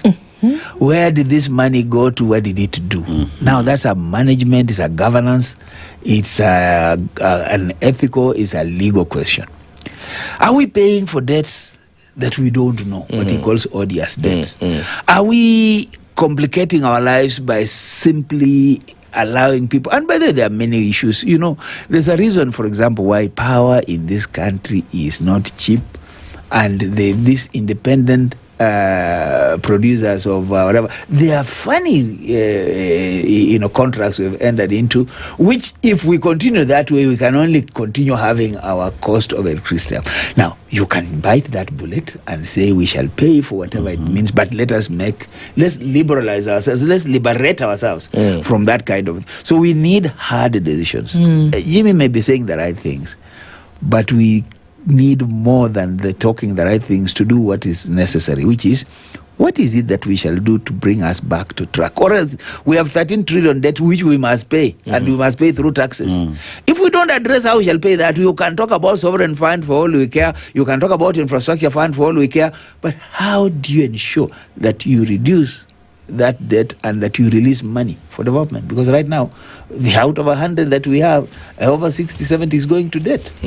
And that's the reality of the situation. And I just had a sunken feeling as we talk about these things that perhaps holding the country to this rapt attention last night was for nothing. You know, the president has to be relevant. Okay. He has to. So it's political? It's possibly political? Once in a while, he has to come and inspire the nation. And what happens, whether he inspires the nation or not, is up to us to judge. It's up to you whether you're inspired. He came with a national address. And you know, some of his opponents had started saying earlier, Ngoja, he's coming. Anakuja kutuahidi. Which, again, he seems to be predictable about. Right. What somebody said happens to be what he did. Yeah. So there is also a truth in it that I think what the president needs is a reset button.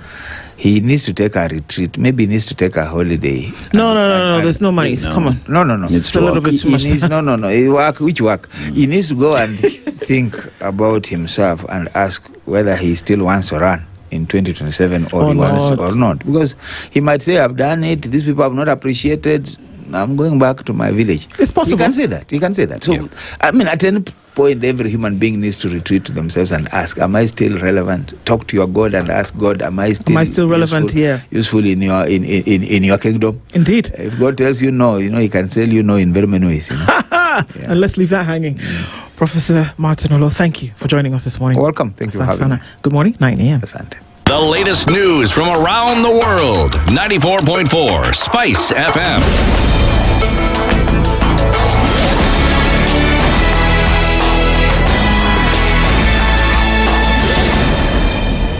Good morning, this is the news. I'm Sheila Tembor.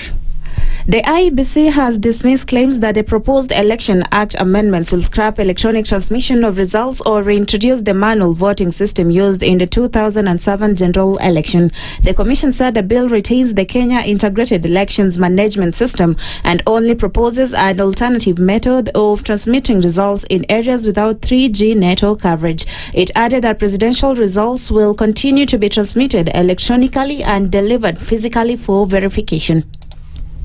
Whoever manufactured that story, we need to know where they found those stories from. But as IBC, we want to state here categorically that we have not made any such decision, neither have we made any proposals to Parliament to try and stop live streaming. We signed an MOU in front of the media that, among other things, enables us to collaborate and partner with the media, for the media to scrutinize, for the media to work with us to ensure that we educate and inform Kenyans on all the processes that we're undertaking as a commission, including the live streaming of our election processes. And you have seen it even during the by-elections. The media has been there, and they have been a very important partner to us in informing and showing Kenyans every process we're doing.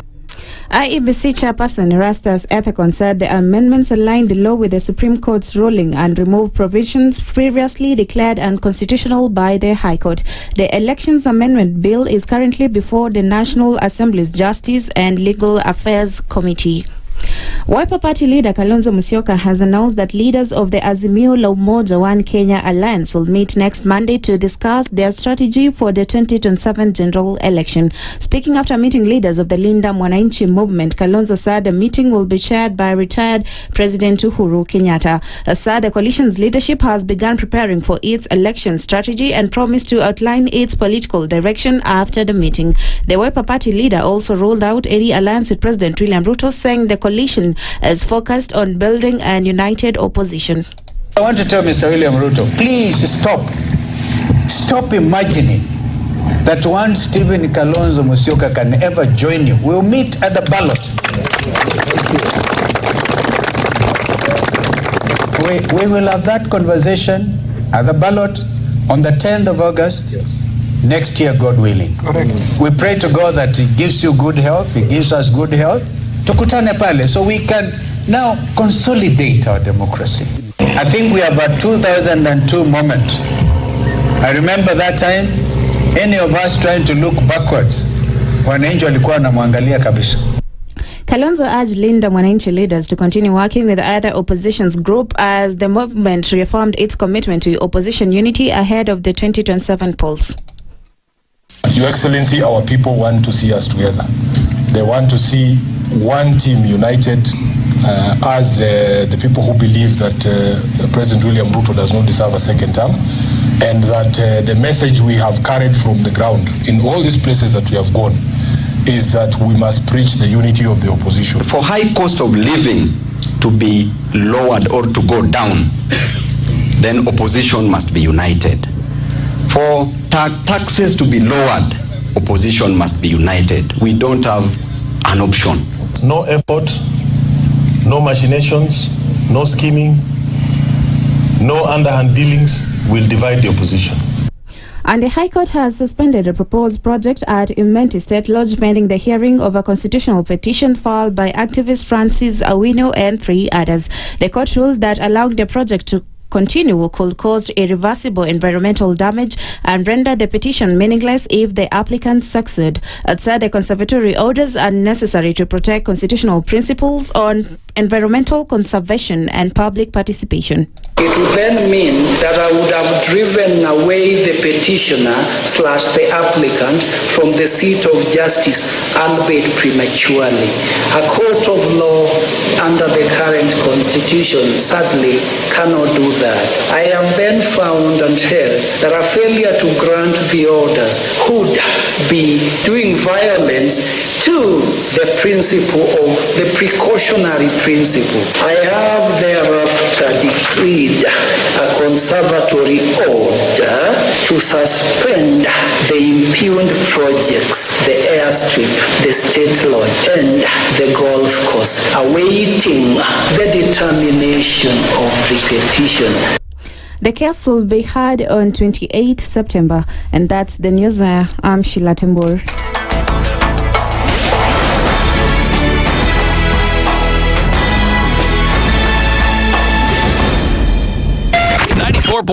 Spice FM, Nairobi. The following takes place from 6 a.m. to 10 a.m. every weekday on Spice FM. I am also a publicly elected official. Okay. My salary is paid by your taxes. Yes. So if you need me to answer questions, we will not run away from you. Asante, we will always be here. The government itself is engaging in corrupt practices. That the government itself deliberately schemes to influence through bribery members of parliament. You pay for a passport online. Alafu you're told there are no booklets. I rebuke matters corruption because corruption has brought this country to its knees. This is the Situation Room, the only way to start your day.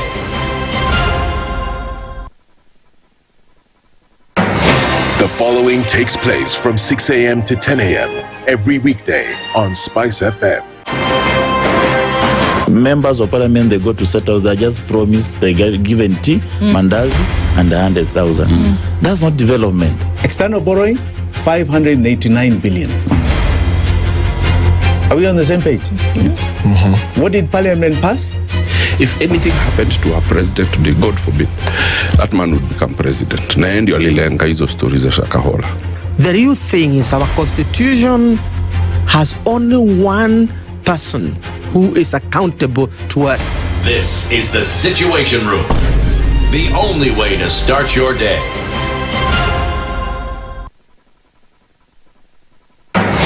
The following takes place from 6 a.m. to 10 a.m. every weekday on Spice FM. Presidency is fairly interesting in the sense that it will actually take us to a new consciousness. Swali zile watu waulizi na swali muuliza na shangala ni aje kwani huku kunaendaje? 30 billion shillings annually on travel alone in public service. A Kenyan can even demonstrate every single day of his life that Ruto must go. That is the only message of his demonstration. That is his right. That bribe blinds the eyes of the wise and subverts the cause of those who are in the right. This is the Situation Room, the only way to start your day. Mature, intelligent talk every morning. Spice up yourself.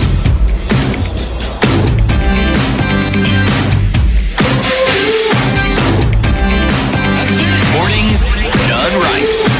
94.4 Spice FM, Nairobi. A very good morning to you and into the final hour of the Situation Room for this week and for this month. Thank you for being here, and we get into a Healthy Friday conversation, and we're going to be looking at a number of things. Your spine. And maybe we'll be told that if your spine is not in good stead, the rest of you will not be. Okay, well, let's talk about that a little bit. And our guest for the hour is already here and seated. And we're talking about orthopedic health with Dr. Gerald Wasena, and he's an orthopedic surgeon and joins us in the hot seat this morning. Good morning, Dr. Good morning. How are you doing? I'm fine, thank you. Karibu sana. Asante. And thank you for being here. We have many questions and of course this discussion around health. But before we do that, we're going to welcome you to the Situation Room, get you to loosen up a little bit. Dennis takes us to a different African country every week and comes back with their proverbs, and then we get you to interpret one for us. Yes. Today we are in Malawi, beautiful country. We think of Lake Malawi, and it occupies over 20% of the total landmass of the country. And why is it important for the country? Because it's not only a tourist attraction, but if you want to have some of the most amazing sunsets, that's a thing for you, right? You can only get them in the continent there in Lake Malawi. Also different species of fish in that lake because they've well taken care of it. It's a lake with white sandy beaches and one that stands out. Let's go to the proverb. An umbrella cannot stop the rain, but it makes us stand the rain. How would you interpret it? An umbrella cannot stop the rain. Yes, but it makes us stop the rain. Stand the rain, rather. Wow. Not sure. Don't overthink it. Probably. And you're never wrong. In Africa, there was an umbrella. Okay.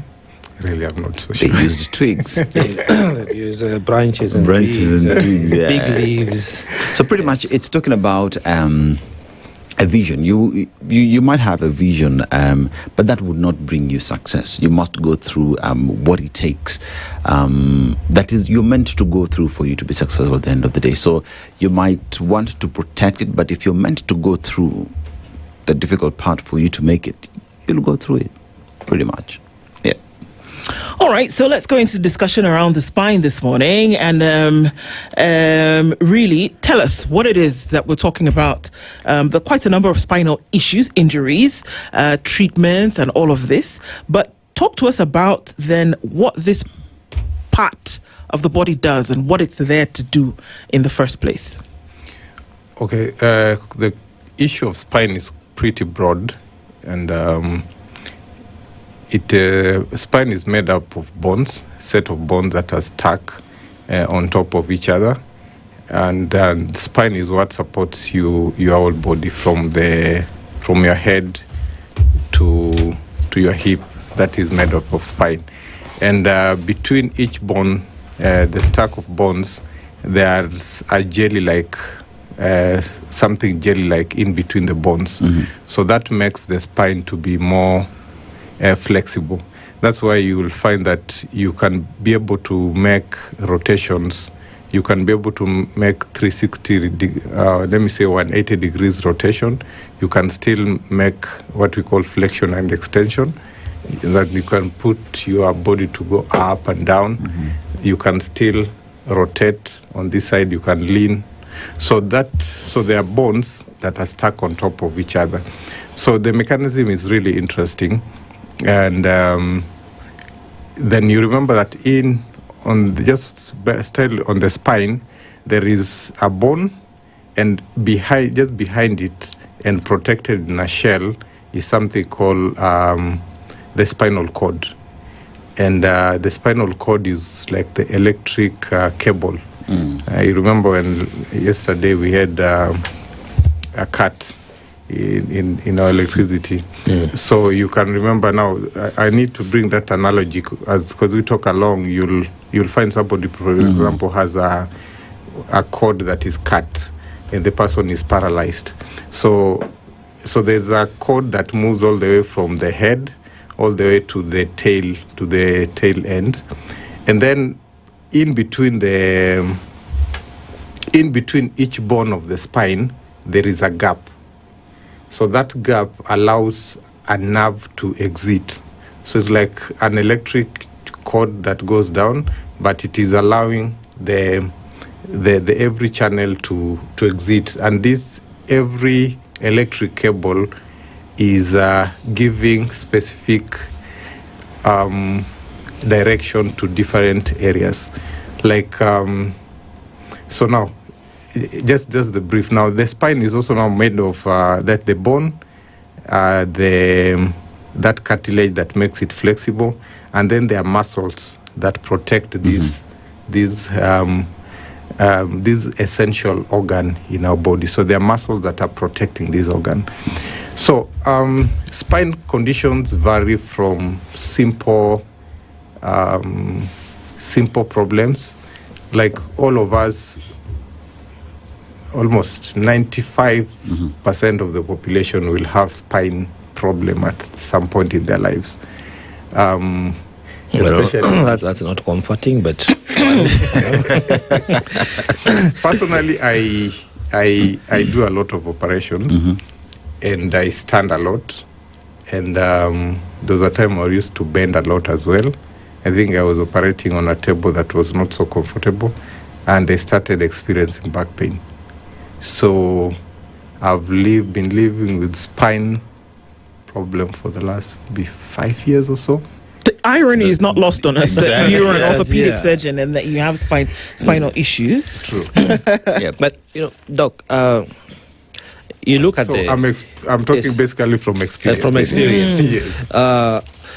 The human body is bound for movement, and a lot is changing. If you look at, some would want to call it evolution theory, but I would say as we evolve as humans, not from the primates, but as humans, how we used to engage our bodies 50 years ago, 20 years ago, 10 years ago, and today is different.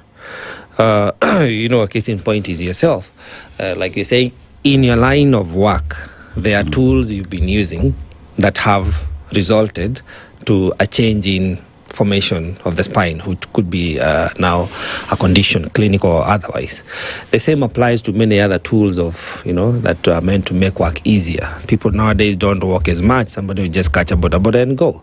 Unlike Itambo, when people used to just dig the ground, which would be like some of physical workout and also maybe also resort to injuries. Nowadays, people will plow the land using a tractor. So somebody will be seated for 8-10 hours on an engine, that is vibrating. And many other tools are known to cause misformation or deformation. So with the changing lifestyle, today we'll spend hours sitting down, maybe on a laptop, scrolling, like Dennis is, and many other activities that are for income generating purpose. So we cannot forfeit them and say, I'm not going to do this. You have to work to earn your keep. What conditions, or what would you say that this change in lifestyle is doing to our bodies now in respect to more so the spine or formation or human movement, human body movement? What would you say is the impact? The impact is pretty great. I do tell people that sitting is the new smoking. I mean, smoking for a long time has been categorized as a danger to individuals, and so sitting is actually what is currently one of the biggest contributor to our health problems. So of course we have to sit. We have to sit. And because that's part of what we're doing. So just answering your question, that our current lifestyle affects our health greatly, especially spine. I'll tell you about sitting. When you sit for long hours, there's a way it changes your posture. First, if you're using computer, you'll have to tilt your head forward when you're looking at the screen. At least I can see here the screens are a bit high. So at least I think somebody is trying to... It's spinal friendly. So when you sit like that for long, it hurts your back, especially on your neck. And you have seen many patients who are from the office, coming with tingling sensation on their hand, like they're starting to feel some pain coming to their hand. So when they tell me that there's some pain on their hand, and then I examine their neck and I tell them the problem is from their neck, like, why? The problem is in I feel my hand is where there's a problem. So you remember when I told you that there's a nerve that comes from the back going. So there's a nerve that is coming from the neck and is the one that makes us to have this movement. So you find that I've seen quite a number of patients who are IT, especially IT experts who are coding like the whole day. When they come many months down the line, they have some problem with their hands and their neck pain. And just generally, when we are sitting, we need to have that. There's a curve on our back, on the lower back, called there's a seat curve on the back. So that's why this seat, you'll see that it is pushing forward, because that is trying to mimic the natural way the curve is supposed to be. But what do? We never sit like this. We never sit straight. We'll sit, and then when you go to the house, you'll slump watching your TV. And again, one of the things I realized after the COVID, or during that COVID where people are working from home, I realized people developed a lot of back pain because they were actually in bed, either sleeping or doing something in their bed. And that basically affected. So basically, our lifestyle is currently affecting us. WHO recommends that we need to do 150 minutes of some aerobic, and that is basically walking. In 150 minutes in a day? No, in a week. In a week. So that's like 30 minutes per day for 5 days. So that's a WHO recommendation.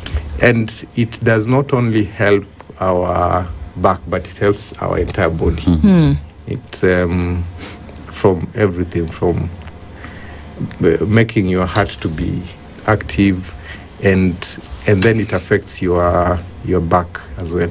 Now, I was telling you about myself. I developed backache for the last probably 5 years, and I had to change a lot of.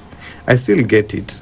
I still have the backache, but because I'm still working, I can't stop. I still have to drive. But what I've done is to develop. I go for what has helped me. I don't take any medication. I don't take any medication at all. I don't take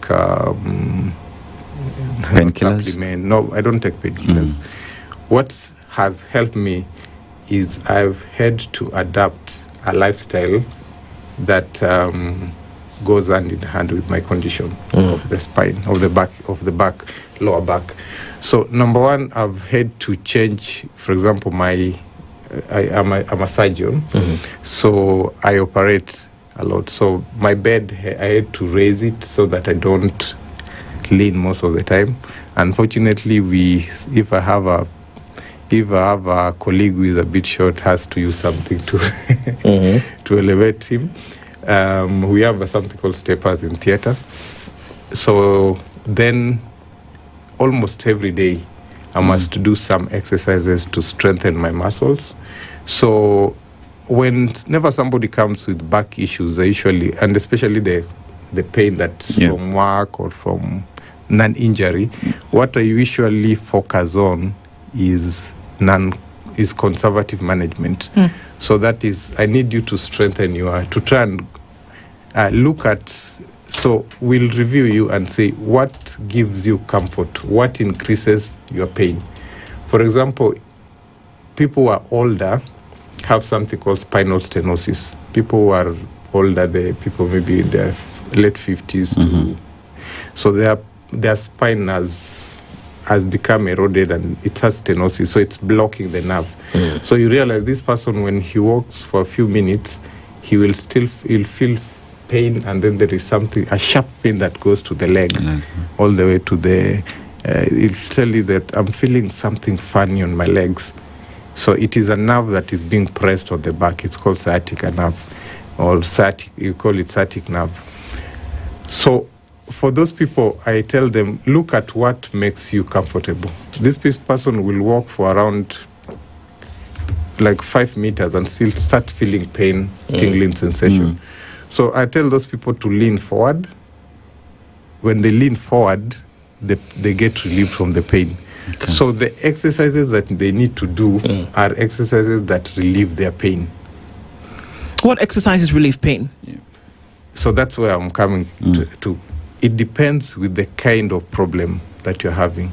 For the young people like us, the problem most likely is a disc. Okay. There's something called a disc prolapse. So disc is prolapsed and is pushing on the nerve. So that one, most of the time you do something called extension exercise. You try and pull your back to go this way so that it tries to relieve that pressure. For the older people, you cannot do that. You have to try and go forward. So there's no blanket exercise that this is what people should do. It should be as per your condition. Okay. But now, that is the fundamental management for most of these spine problems, exercises. But it should be, can we say customized? Customized. So what are the major issues that people are coming into concerning the back or concerning the spine? What are some of the main problems, and are there similar issues that people come in for? Like during a season, for example, if it's the flu, people are coming in with a cough, a cold, headache, that kind of thing. But for the spine, are there some injuries that are more regular that people are coming in with, or what do you see that the country at the moment is facing? So the big problem, so there are two categories. There are office workers. Office workers are coming a lot with spine problem and disc that is prolapsed. So you find that they have a problem on the back and they have problem pain on their legs. So those are young people. Then in the office, but there are also some people who are working in these heavy industries, like the ones who are lifting weight. They're lifting mizigo from one point to another. I see them a lot, and because there is a way you need to lift the weight. Yeah. If you go to the gym, you'll be told that you need to lift weight in a certain way so that you protect your. Then you need to put weight on your legs, not on your back. So there are those two categories. That's the biggest number that we have.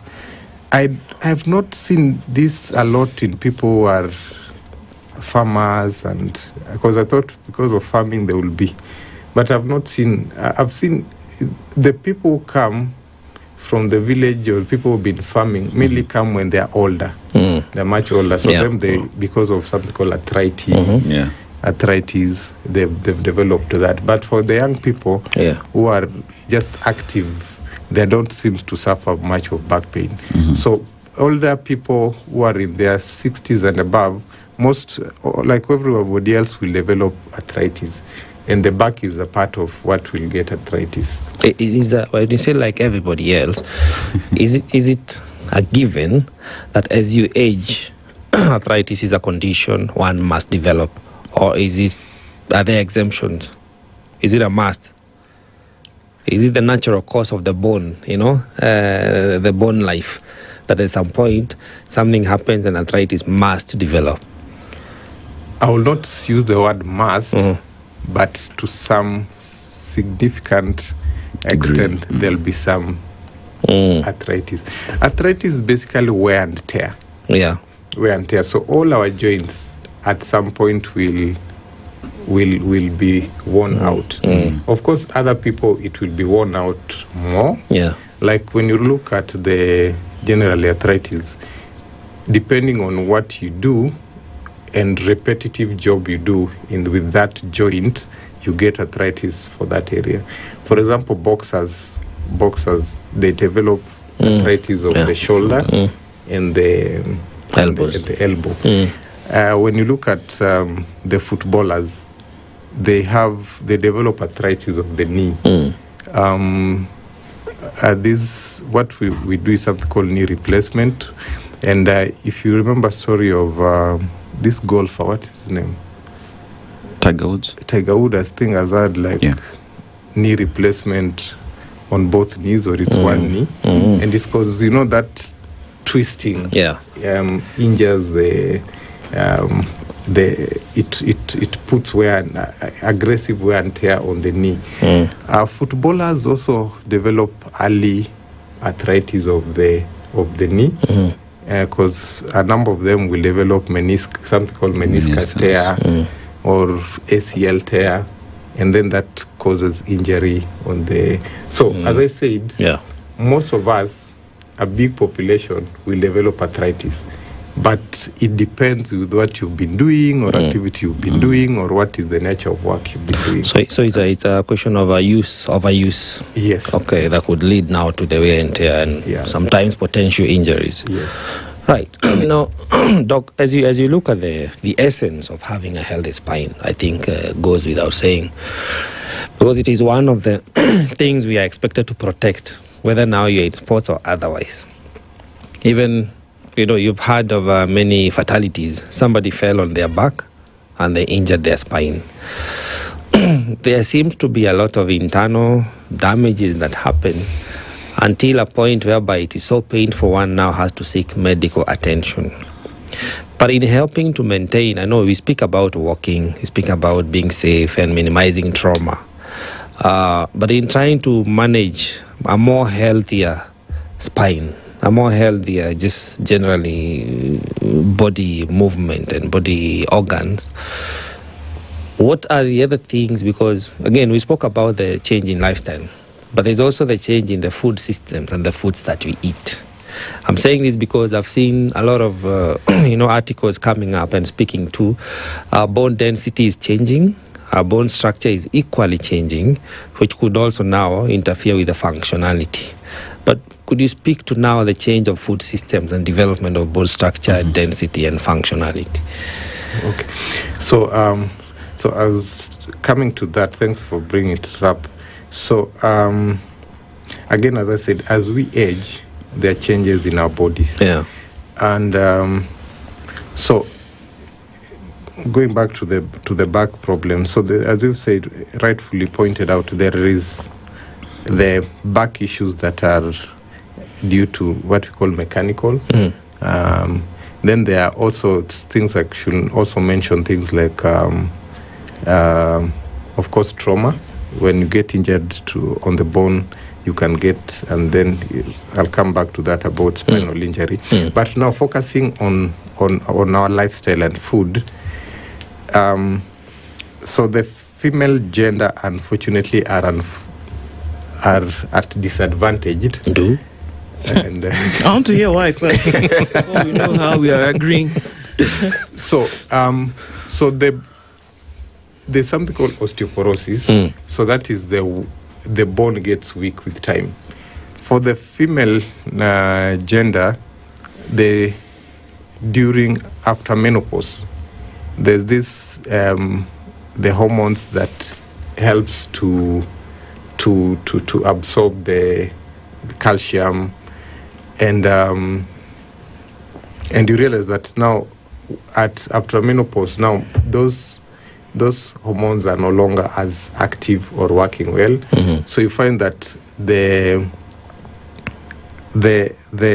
absorption of cartilage, the absorption of calcium has reduced. The other issue that during pregnancy, the child is also having bone to develop. So they will absorb the same calcium from the same lady. Yeah. So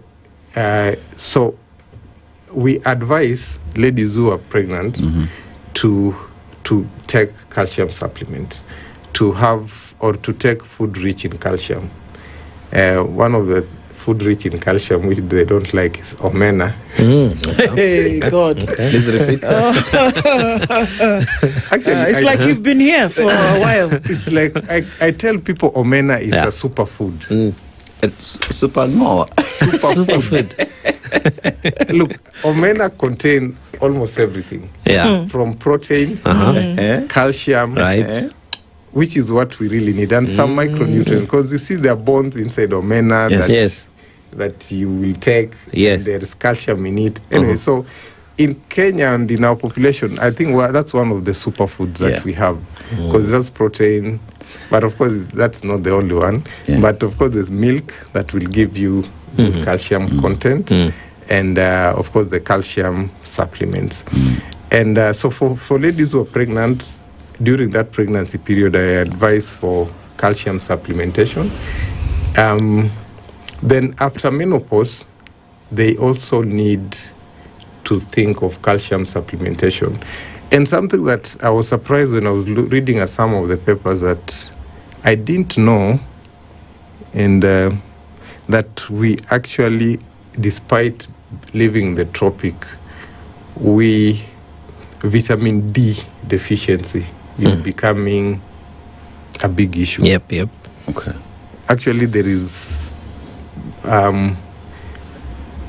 in tropical, in African, the study was done in African American, they have vitamin D deficiency. Apparently, I thought because we are living in the tropics, we are exposed to sun. Our melanin, which is protecting us from sun, actually prevents us from getting the sun. And then with our like, the study was checking on the people of the ladies from the Muslim countries. Most of them are vitamin D deficient because they have covered the covering all over. So back to the food we eat. So I will before, for men we are at a better position. The reason why we develop osteoporosis is because of inactivity. Inactivity is what makes men to develop osteoporosis. But for ladies, they actually need to work hard to prevent themselves getting osteoporosis because of the problem, especially after menopause. The hormones that are helping them to absorb is reduced. Therefore, I usually advise that you have a check on your calcium level, and if possible, you get supplementation. Yes. Okay. I'd like to take a break, and then we'll come back and look at whether there are temporary conditions that can lead to permanent problems, and I'll ask a question about that. And then also, there's a lot of furniture that is developed, whether it's chairs, mattresses, I don't know, lumbar support here, pillows, that, the other thing. Some doctors will tell us that actually those are things you should not use, because what you're doing is that you're training your body to be dependent on those things, but that you should actually make your body work the way it was designed to work.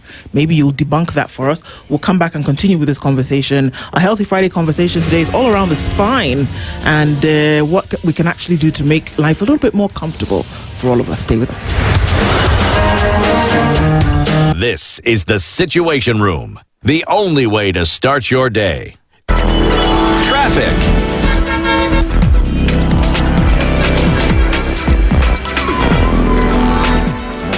All right, so traffic on the southern bypass, still an issue here. Not quite sure what has happened here this morning, but in and outbound traffic as you approach and are coming through towards the Huru Highway, rather the Huru Gardens interchange. There's something going on the southern bypass this morning. So hopefully that dissipates in a short while. Cabanas then going towards North Airport Road has some traffic as well, but then traffic is starting to build on Outer Ring outbound towards the Thika Superhighway into the CBDs, where I find most of the movement this morning. It's moving on Gong Road, and as you come into the city from the Pangani underpass, you'll find that there's some traffic there moving very slowly. James Gishore is starting to clog up as you cross over Waiaki Way. On the A104 heading outbound is probably where you see a lot of movement today. Kids have closed school. Let's see what happens. It's interesting that as you come in from the Great Corner, ask me where that is, there's traffic this morning as you get over that ramp on Gong Road. Traffic still there. Let's talk. Keep things moving still. SpiceFM KE on X, hashtag The Situation Room.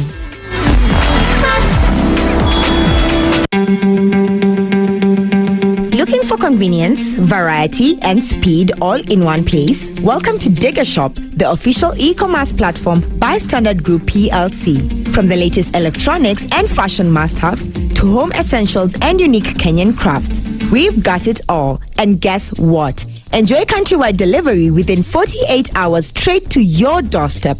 Shop smart, shop secure, and shop with confidence. Visit shop.digger.co.ke. That is shop.digger.co.ke. Digger Shop. Dig it, shop it, love it. Mature, intelligent talk every morning. Spice up yourself.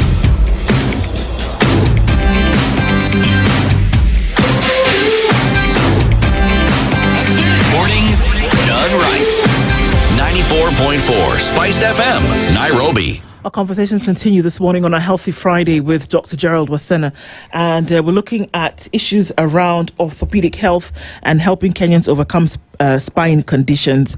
There's a big business, it's booming. People were selling orthopedic mattresses, orthopedic couches, lumbar support chairs in the office, pillows, and all kinds of things, shoes. I've heard a doctor say, well, those are things that will actually train your body to be in a state of support all the time, and that your body was created to move, and that you should be able to do exercise that will deal with your pain and such. But then this big business is telling us that, well, you can be a little bit more comfortable when you sit, when you sleep, when you walk. Should we be indulging in those? From my experience, I think there are things that I can still advocate for. The only thing that I've never advocated for is something called lumbar corset. This thing that people put on when they have back pain, they put a corset, or they wear a corset. That's the only thing I don't advocate for. Why? The reason why is that it weakens your muscles. And so I agree with the doctor who said that you need to move your back. Because if you put a corset, it basically strains your back. But see, your back needs to be in complete motion, in full motion. Because that's what protects, as I told you, the muscles are the one, partly what protects the back.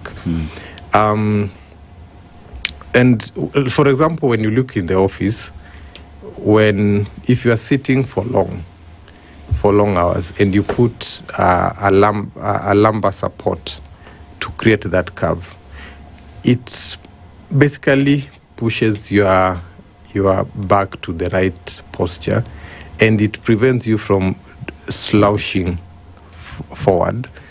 And so to me, that's a plus for me. I will still advocate for that.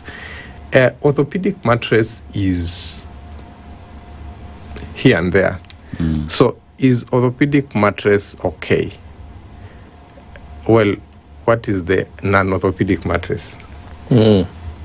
So the any mattress that is completely does not allow you to, like if you have a mattress that is so soft that when you sleep you'll curve in a bad way, by the time you wake up it will not be good for you. So you just need a mattress that is comfortable enough, firm enough to maintain your natural body position. Then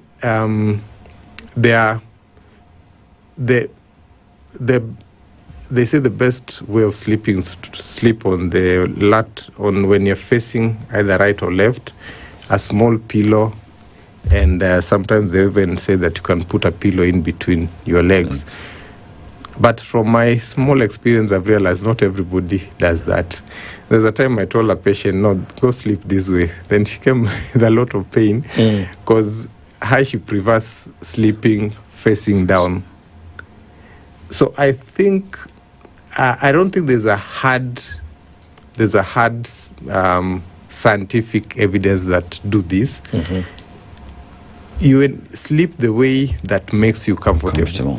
Of course, there are truths that you cannot, things that will make you curve, like beds that will make you curve, those are not the right ones. So I just prefer a bed that is what I advocate for. Bed that is comfortable, is not too soft, but is also not too hard.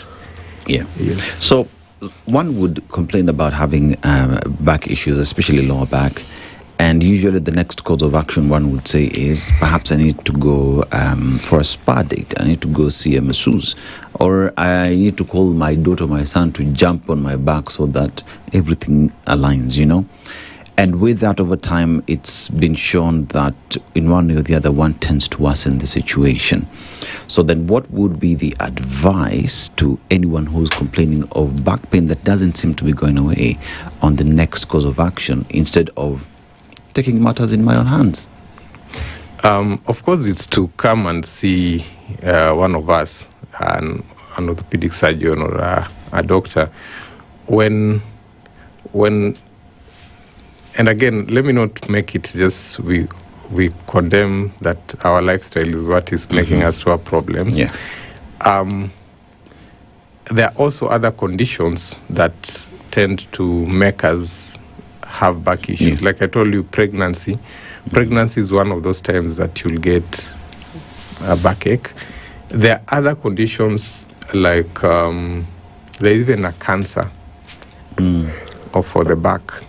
There is even TB for the back.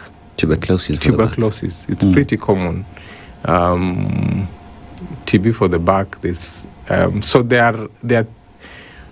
If you've had back pain for more than 6 weeks, it is good to see a doctor so that we rule out any what you call red flags, things that can be life-threatening.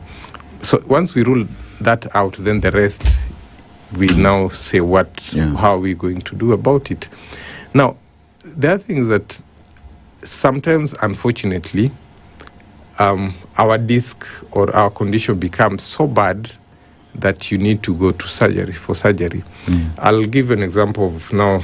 After this, I have 2 spine surgeries. One is a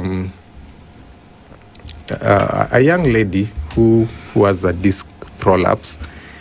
We've tried conservative management for the last 6 months, and it seems not to be working. Now, what we have problem currently is her pain that is going to her leg. She can't even walk. She can't even move. The pain is too much. So what we're going to do, we're just going to nip or just do a small surgery where we remove that part of the disc that is pressing on the nerve. And after that, I have an elderly lady who has what is called spine stenosis. As I told you, from the back, there are nerves that are getting out of those holes, quote unquote holes. So sometimes the arthritis that develop along that area, and now this is pressing on that nerve, and she is in so much pain. She can't. She's just literally screaming. So we are going to, and sometimes I tell people not to fear spine surgery because it is sometimes the only option. It's not so technical. We're just going to remove the bone that is pressing. You can imagine if something is pressing your hand. So I'm just going to remove part of it so that it does not press on you. Wow. But you can understand how scary that is. But I wish them a quick recovery. But Doc, perhaps to demystify, and that's why it helps to have experts like you with us. Is it true that we are born with more bones than we have now? That some bones join and infuse. Young, newborns have more bones. No. Okay. Where do you get these things? Yeah, I hear things, and it's good to demystify. The neck of the wood, man. Yes. We need to check. No, something. Yes, after you. Something I need to say before, because this is essential. I see. So if you get an accident and you get a spine injury, which is pretty common, that is a very urgent problem. Please seek attention very early, because when you have a spine injury, we have a very few hours to save that spinal cord. So if you get an injury, or even if you find somebody who has gotten an injury or has fallen down, I've been trying to advocate that we try and train our colleagues, even the border people, or even the general public, on how to help somebody who has had a fracture or has fallen down. Because when the spine is injured and you just go and, sometimes there's an injury and people are falling down, then you take them, put them in a pro box and rush them to, you carve them, and then now it makes the situation worse. Because of the pro box? No, because of how you handle the it. carriage. What do you have against pro boxes? The pro box is okay. Okay, put them when they are on a stretched thing inside the pro box. Okay. But don't just carve them and then now you even make them worse. So spine injury is pretty... So we need to help the population know when there is an injury. Don't just go and shika huku. You can re-traumatize the even injury. make them worse. So they need to know that if possible, they need to develop a skill where you have like some cloth or fabric that is placed. Then you put that person on top, and then now when they're just lying like that, they take them to the hospital. So I've seen a couple of people who just had a small spine problem, but during the coming to the hospital, it becomes worse. I've talked to patients who are, nilikuwa nasikia mguu yangu, lakini kufika njiani nimesikia hiyo mguu inapotea. So that's one. Secondly, there is if you get a spine problem or especially spinal cord injury, you need to come to the hospital early for that pressure to be relieved. Because the reason why we get that, if the pressure is not relieved in time, you now get a permanent injury. Okay. Doc, after surgery, there is nerve spasms that one then gets to feel, and one asks the question, up to how long should one feel them, or is it permanent? It's not only after surgery, even before surgery. I told you that tingling sensation on the. If you get a good release on the area that is pressed, within, so nerve grows 1 millimeter a day. So depending on where the injury was, it's 1 millimeter a day. So the spasm, and of course there's some retraining or what we call occupational therapy that should be able to relieve that. So depending on if you are able to relieve it completely, then within maybe 6 months to 1 year, you should be okay. But if you're not able to relieve everything completely, then that will be probably for life. Wow. Perhaps to demystify once again. You're still on the babies with bones? No. Okay. I'm done with babies now. All right. Of late, there's been a craze. Fads keep coming and going on lifestyle and food and all those kind of things. But one that has been highly hyped is that one of collagen. And you hear people saying meals that have high levels of collagen, and I don't know whether it's just a marketing gimmick. So you'd see people going to the butchery or where they source their meat. They want the one that has the bone marrow. Others are taking supplements for collagen and subuco and all those things. How medicinal, if that's the word, is collagen? How important? Because we spoke of calcium earlier, and some people, again, there is a rapid decline of calcium concentration in our human body. I've seen a number of cases recently, especially who people you'd consider maybe middle-aged, having rapid low levels of calcium, and it's so much rampant that it's clinical. And I can name like 5 cases that I've seen in the recent past. They did not have any other condition, but somehow somebody wakes up one day and they realize they can't walk. Their joints are weak. And upon assessment, evaluation, it's low levels of calcium. So calcium collagen? Is it a fad? And what do you say about it? The collagen is part of what you call the fabric of almost everything. From your skin, like girls will take it for their skin. Yeah. They will take it for their... I don't know why he's looking at me. Maybe he's seen you taking collagen. Leave him alone, I don't know. So, however, something like collagen, it's not... You see, there's a way I can measure calcium level in the body. Like, tell you that, hey, your calcium level is low to this extent. Right. But they currently really know huge scientific hard facts to measure the level of collagen in your body. So, scientifically speaking, is it a proven fact that there's a collagen deficiency? I'm really not. I wouldn't really put it from my medical knowledge that I am so sure that there's a collagen deficiency. Do we need collagen supplement? I think if you live in highly processed food life, then it's okay.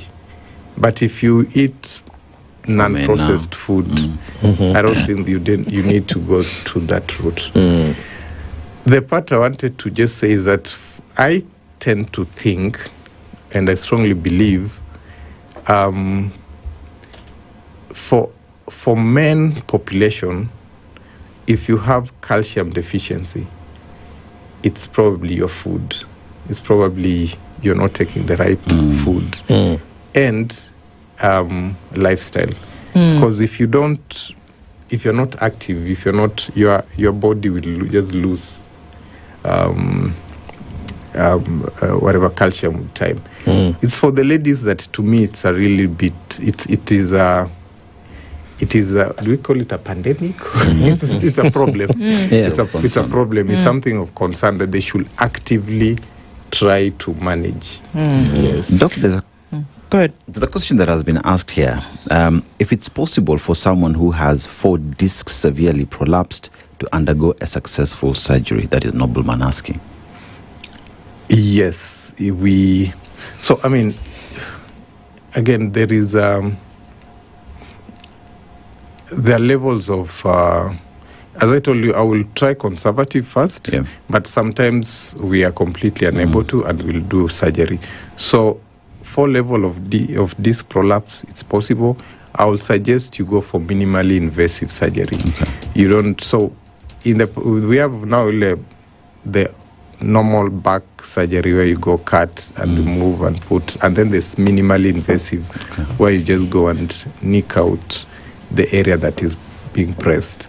So that's a more advanced surgery, but it is possible. It is possible. All right. So, I mean, obviously there are things that people are going through. One of the other things we talk about fads and stuff is that when you feel a little bit of a crank and you do the stretch, you feel something cracks here and there. And so people are going in for what they call realignment and the oohs and the ahs when you pop things back into place. Is that a way to handle some of these things, or is it just temporary? Okay. Cracking of any joint is usually just fluid that is popping out, like it's just pressure thing. It's not like like when you pop your hand like this. It's just fluid moving. Is that a good thing? Is the fluid moving? Is okay. It's okay. All right. And so generally. So I didn't get your question. That spinal realignment. Yes, people are going in to see the chiropractor to get your back kind of snapped into place and things like that. So there are things, especially I've seen them in social media, where somebody hits your back and bam! It really looks magical. Like I fear that. I mean, chiropractor. there are some who are regulated, but there are some who are not regulated. I will go slow on anybody trying to crack because sometimes you get into permanent problems. And then I will go for something regulated, like physiotherapy. Is fairly well regulated. Okay. Yeah. All right. That brings us to the end of our Healthy Friday conversation. There's a lot to go through. We can't do this in just an hour, but we want to thank you for being here with us this morning. However, please eat omena. I knew I was trying to talk quickly so that he doesn't have an opportunity to bring his omena things here. Dr. Gerald Wasena, orthopedic surgeon, thank you for being here with us this morning. And thank you for everybody who's been here in the month of July for us to continue with the conversations that we have, all important on different scales. Thank you. And a happy end of month. Abi? Something you say like that? Yes. Let's see what August has in store. Happy new month. Let's see what August has in store. Thank you so much. Enjoy your weekend. And we'll talk again Monday morning, God willing. Situation Room says bye. It's 10 a.m. The latest news from around the world. 94.4 Spice FM.